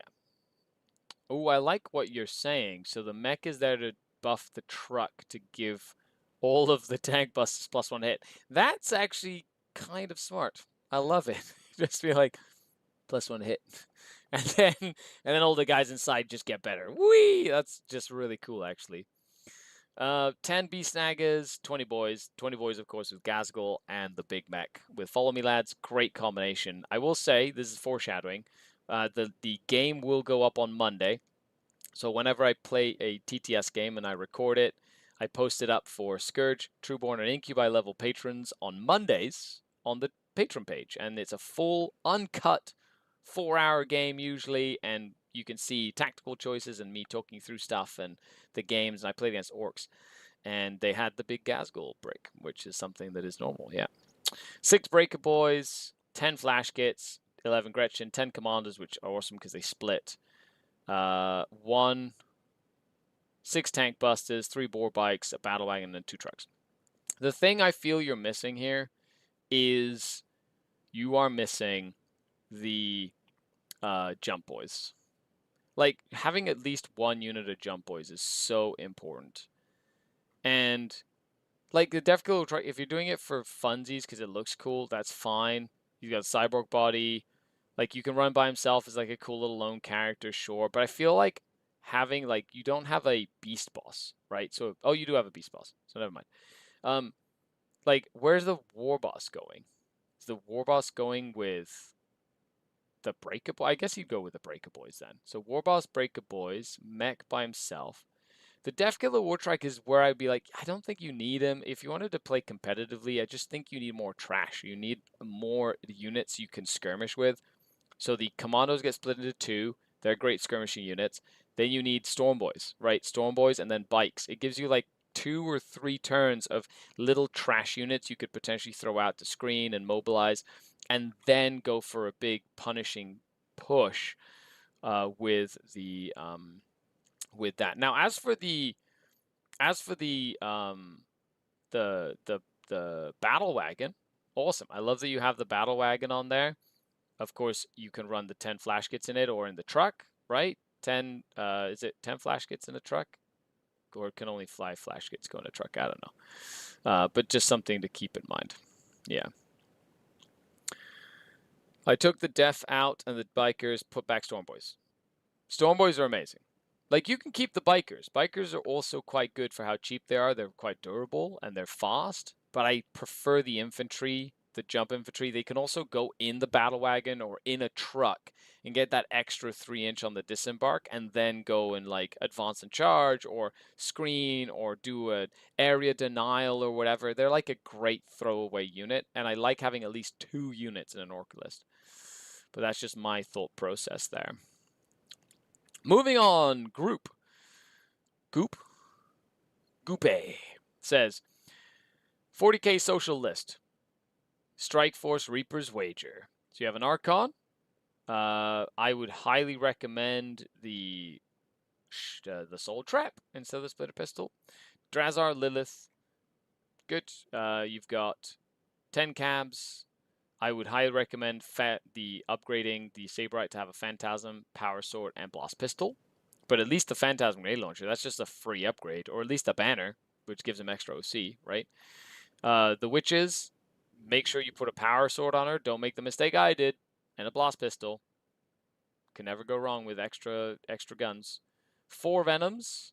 Since you only have 2 units to split, that's where there's points that you could probably use. Kronos, 5 Hellions, 5 Incubi. Oh, so you've got 2 units of Incubi, so sure. They're the Venoms there. Mandrake, Ravager with Lances, good. 2 units of Reaver Jet Bikes, Haywire, Dark Lance Blasters, good. Talos, good. Solitaire. This is actually a good list. I like the list. It's got a little bit of everything. You got Mandrakes, you got Incubi. The Incubi is the one thing that, like, if it suits your needs, sure, but I would probably move away from them. And then you've got a little bit of mix. Just kind of make sure you put in your upgrades, right? That's a great place to look at for stuff as well. And where I would find more points. Moving on, we have Kisme says, "Hi Scary, I'm entering new territory from Dark Angels into Custodes." Nice. Haven't played them a lot since I just started enjoying them. I love to have some sort of speed in my lists, so Venatari and Jet Bikes are fighting for their right to be in my list. Also, I'm not sure if I should be 1 or 2 Caladius tanks. Here's my Void Legions list that I'm really enjoying playing so far. So if you're enjoying playing a list, like, don't look too far, right? Like, if it's something you're enjoying playing, that alone is worth taking what you're taking. As for its Lions, cool. You have a Shield Captain with the extra attacks. You've got Trajan, 5 Custodians, 3 Alaris, 2 Grav Tanks, 5 Wardens, 5 Prosecutors, 2 units of Venatari, 5 Witch Seekers, a Calidus Draxus. So overall, good list. I feel like you're lacking a little bit of trash. You only have 1 unit of 5 Prosecutors. So whenever you're committing something big. And that is not easy to do. Trajan, of course, can go nicely with the Wardens. You put Draxus in with the Guard to get the lone up and the double shoot and all the good stuff. The Shield Captain goes by himself. Just make it by himself. I personally would take the Come Back to Life on the Alaris Captain, because they're the Custodians, right? They're the 1 damage thing or whatever. They're so hard to kill, and then they come back to life. It's like very annoying. I do like the 2 grav tanks. The thing I would probably do is drop 1 unit of Venatari and put in more trash. More trash. Now, there's a couple of really good resources on the Discord if you're on the Discord. Brinjar, who's been playing Custodes for years, and Brimstone, who's been starting to really work on his Custodes list. So make sure you reach out to both of them on the Discord and they can give you some extra thoughts. But other than that, that's kind of like where my thought process goes. You need a little bit more trash. Love the Calidus, though. Very good for mission play. And if anybody has any questions in chat, make sure you post them in chat as well as we move on. Need to drop off? No problem. Me fastest. Have a good one. I'll chat with you on the flip side. Flowers posted a list as well. Looking to see if I can use my Splinter Rifle Cabalites and the Hand of the Archon. Squads that I split to get some more move blocks early game and board control. Redeploying with Malice as I see fit. Nice. Cabalite Cartel. So, Cabalite Cartel is, funnily enough, one of the detachments I would not use a Hand of the Archon on. Because there's no way to keep them alive. They just run up and die. There's no, like, reactive move or anything like that. You can keep them blown up, sure, but that's not the same. I would run them in Reapers. I would run them in Sky Splinter, and I could see running them in Real Space Raid, right? Those are the ones that have ways to hide a big, expensive unit, and so those are the attachments that I would run them in. Looking forward to the Drukhari Sisters video today. I'm playing my buddy's sisters tomorrow. Nice. Yeah, it'll be live in like 7 minutes. Hand of the Archon and Sky Splinter, could you elaborate your thought process? Mainly because you can get out of a raider, go punch something, and then jump back into the raider and shoot. And so it's like very similar to the old core of the Archon. Just because it's an expensive unit that you can use multiple times. If you pick your targets right, they fight something and hide, right? Because it's a big expensive unit, it's like 200 points for that unit plus a character. Like, it's not worth it unless you can use them multiple activations or hide them or force your opponent to not be able to deal with them. The only way you can do that is going out, exposing, and then having a way to hide. And because you can't split them, they cannot do it in a Venom, right? Did you say you were going to play on tabletop? Have you been on the shows before? I have been. One time I did an Apocalypse game there. Yes, so I have been on before, but I were planning on hopefully doing something in early, or is it late? Late January. Why no Cabalite Warriors instead of the Hand of the Archon and Skyscraper Assault? I love to use. Why no Cabalite Warriors? You always, everything. You take all of them. Cabalites and, I'm just saying, you can use Hand of the Archon. It's one of the only times I would use a hand is in those detachments. Archon, Soul Trap. Archon, Soul Trap. Agonizer. Definitely just give him Huskblades. I tried the Agonizer. It was so sad. Lady Malice, Lilith. 3 units of cabs. Witches. Venom, Venom, Venom. Nice. A hand.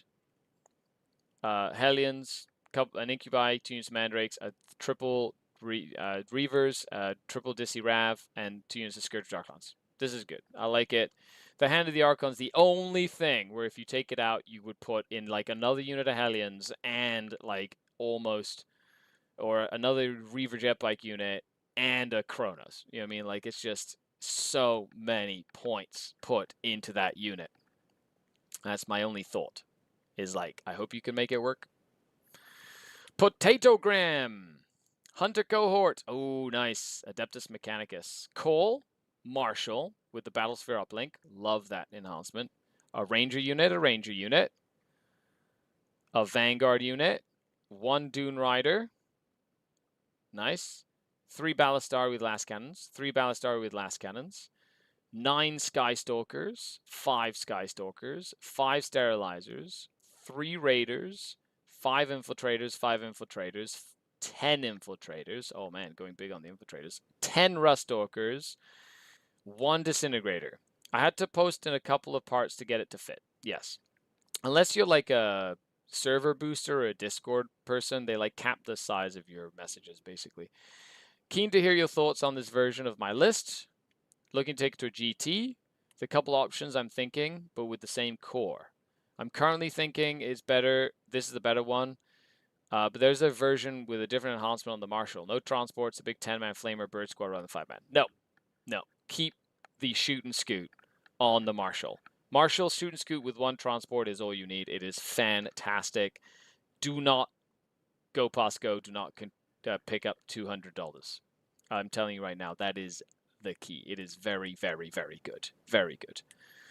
I like this list a lot. Lots of trash. Like, enjoy it while it lasts. I would not be surprised if this list goes up at least 20% in points, especially since Siegler crushed the World Championships of Warhammer with just trash, right?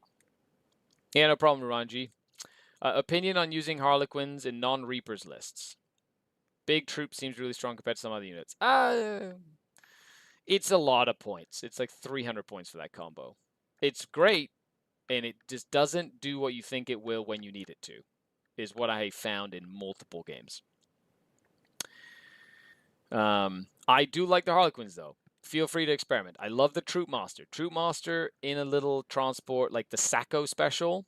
The Sacco Special is great. But other than that, going back to the AdMech, I like this list. It's got a little bit of everything. You're not getting too expensive on the characters. You're really doubling down on the damage dealers. Lots of trash to play the game. I think this list is very good. So don't look back. Just play it, practice it, and good luck at your GT. And we'll definitely touch base on our coaching call. Zach. Hello, Scary. I hope you're doing well. I've been playing a lot of Cabalite Cartel with 2 Ravagers and 2 Scourges. Nice. The 2 Ravagers are amazing. Awesome. I would run a 3rd if I owned another. I included another unit of Scourge because only having 2 has been very unreliable. Telling me about it. I'm open to swapping them out for a unit of Talus with Haywire, but I'm curious to hear your thoughts. Keep the Scourge. Keep the Scourge. Keep the Scourge. Having 2 Reavers is ideal.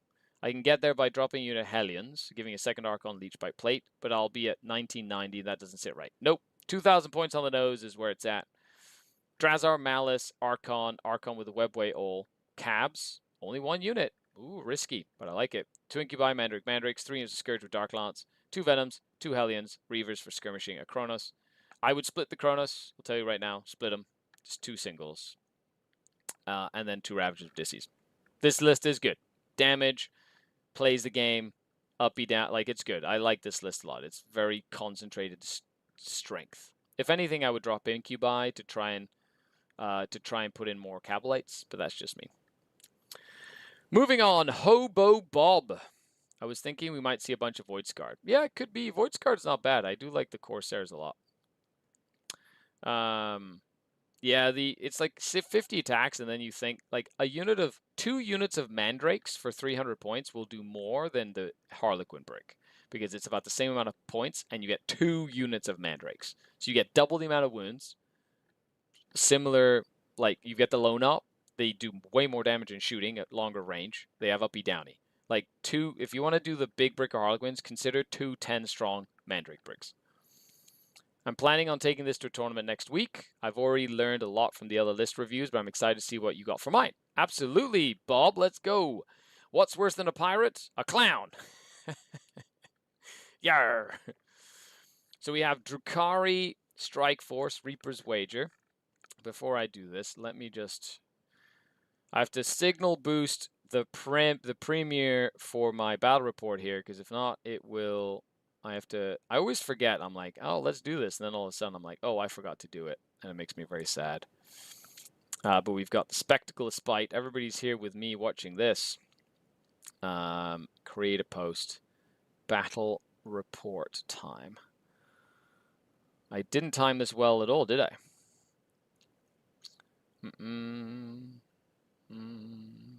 Spectacle Gladiators. And I have to put the list... I have to put the lists up, which I totally forgot to do so far. Let's go to this. Post. Done. I like it. Excellent. Good, good, good. And then I guess we'll do all the Facebook stuff later. Okay. Pirate Clowns. So let's take a look. Bob. Archon. So Huskblade Salt. Yep, good. Lady Malice. Good. Hesprax. Good. 10 Cabs. Good. 10 Witches. Good. Blast Pistol Power Weapon. Good. Good. So you didn't miss anything. Amazing. 3 Venoms. That means you have Incubi? Yes, 5 Incubi. Demiclave, Shrine Token, good. 10 Hellions. I would split it into 2 5 Hellions, to be honest. Especially when you have, like, in this style of list, just from experience. Ravager, I would split the Reavers into 2 units of 3. I guess you don't have the points for that, though. Haywire, Dark Lance, and then Solitaire. The Void Reaver is fun. You know, I found that it didn't do what I wanted it to, but I did like it when I had it and it worked. So it is one of those units that's quite good, based on what you need, essentially. Timed it perfect. The Wizard and Archon is never late. He posts exactly when he means to.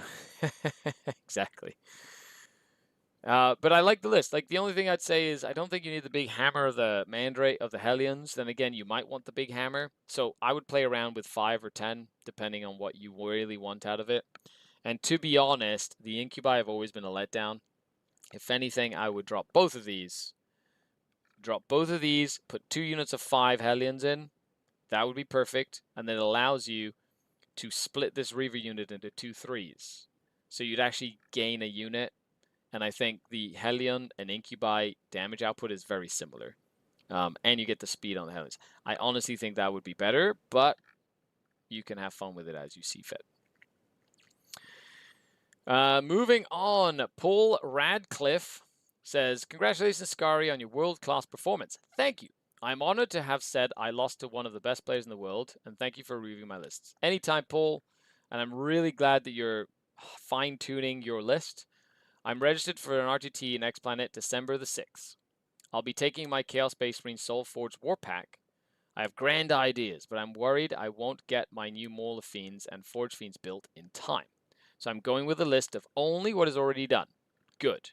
Similar to my list of the RTT last month, excellent, but 3 Defiers replaced with a Helldrake, 3 Venom Crawlers, and Pink Horrors.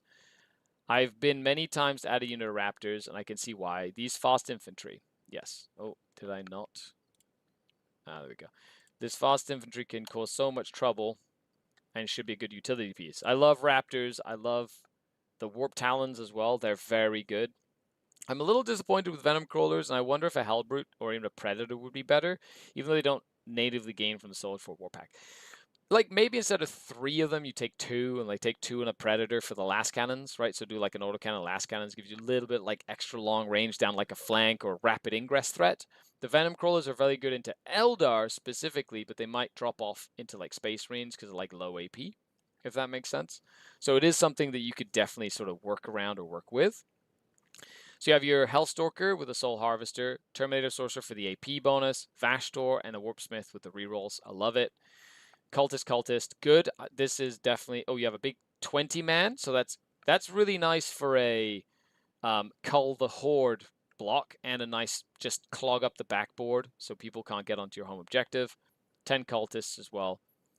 2 Forge Fiends, 1 Helldrake, which I love, especially with the advent of Tau and other fly units. Just yeet him forward and watch him rip the Fire Dragon the Fire Dragon Wave Serpent to bits. Just be like dev wounds on 2s, just anti-infantry 2+ dev wounds, just completely annihilated a Wave Serpent. Oh, that would be so cool. To 5 Raptors, 2. So see, yeah, you could definitely drop one of these Venom Crawlers, I think. Especially maybe putting in like Spawn or Bikes, or could you put in a second unit of Raptors? You know what I mean? Like, that's not a... I like the blues for the Infiltrate. I like the pinks for the split and just kind of contesting your expansion objective, and then the blue Scribes for Lone Up and Mortal Wounds. Right? The biggest thing here is I would definitely... Like, what I feel you're missing is a combat threat. So maybe a Venom Crawler could be... Could you put Warp Talons in? Like, Warp Talons are very good if you could find a way to fit them. I'm not sure if you had enough points. But, or maybe a Hellbrute. A Hellbrute wouldn't be bad because it has... Do it with the double fists, and then you get the... The Hellbrute synergizes nicely with the double Dark Pact, right? So that works really nicely as well. Maybe it's similar in points. But that's... You're right. I think you don't need 3 Venom Crawlers. I think you could get away with 2. So you've got a couple of points to play around with there. Yeah, keep me posted, Paul. But I'll probably be there at the December 6th tournament because I want to just play some games and have fun with the community and stuff. And the last list of the day is Danny Cod. New season, old army. My first Cavalite Cartel list. Any thoughts? Drazar, Lady Malice, Lilith Esperax, and of course I'm going to be going over my Spectacle of Spite list, thanks to everybody who's stuck around. 10 Witches, 5 Incubi, 5 Mandrakes, 10 Mandrakes, 5 Scourge, 5 Scourge, 5 Scourge with Scarred Carbines, triple Ravager with Disintegrators, 3 Venoms. So, first thing I would do, make sure that the heavy weapons are Dark Lances. I would drop the Shard Carbine Scourge. I don't think you need them. I would definitely make one of these Ravagers either go away or be a Lance Ravager to complement the Dark Lances. The 2 Dissies are fine. And then, I would like to see, so with the 80 points here, I would definitely put the Arc, oh, you have the Informant Network, so that doesn't matter. So that's really good. How many Venoms? You have 3 Venoms to split everybody. Malice, Drazar. I don't think you need the second year of Incubi. So if you drop the Scourge 80, 90, that gives you 170 points. I do feel you're missing either Reaver jet bikes or Hellions. So I would definitely try and fit in either Reaver jet bikes or Hellions. And maybe a Chronos, just to give you some more skirmishing pieces. So you don't have to, like, because you're going to be missing skirmishing pieces while looking at this list. I like the core concept, but I would definitely, like, Malice can go by herself, I'm telling you, she's awesome by herself. Drazar can go with one of the Incubi units. Archon goes with 5 cabs and a Venom. And then everybody else kind of goes on their own. I don't think you need to overcomplicate it as well. And with that, let's dive in to my list. Dun, dun, dun. We're going to go for the short form. I'm going to copy to clipboard. And folks, here you have it. My Spectacle of Spite list that I've been having a ton of fun with developing. I need you to buy another 5 Hellions. Yeah. Lady Malice, Lilith Esperax, my Archon with Huskblade Soul Trap, Succubus with the Chrono Shard, Succubus with the Curse, 10 cabs, 3 units of 10 Witches, 2 units of 5 Mandrakes, 2 units of Scourge with Lances, 1 with Haywires, 5 Hellions, 10 Hellions, 3 Reavers, a Chronos, 1 Raider, and 3 Venoms. And this has been an insane list. It's lean, mean, and very good. Yeah, it is a very good list. I really, really like this list a lot. So just something to take home as we finish up. A huge shout out to all of you for hanging out with me today. Thank you so much for watching. I really appreciate it. I'll be back next week with another weekly show. Of course, this is the Patreon show exclusive. Of course, I open it up every once in a while for all of you, so you can be jealous of all the patrons and you can see what you're missing out on. The links, of course, to all that are down below. Leave a comment, like this video. Thanks all for hanging out with me, and I will be doing a more in-depth review of each of the tournaments I went to and my journey for the ITC rankings that I did this year. Thank you so much for hanging out. I've been Skari, your grateful host, signing off until next time. Skari out. The Dark Kin. Bye, everybody. Now go check out the battle report.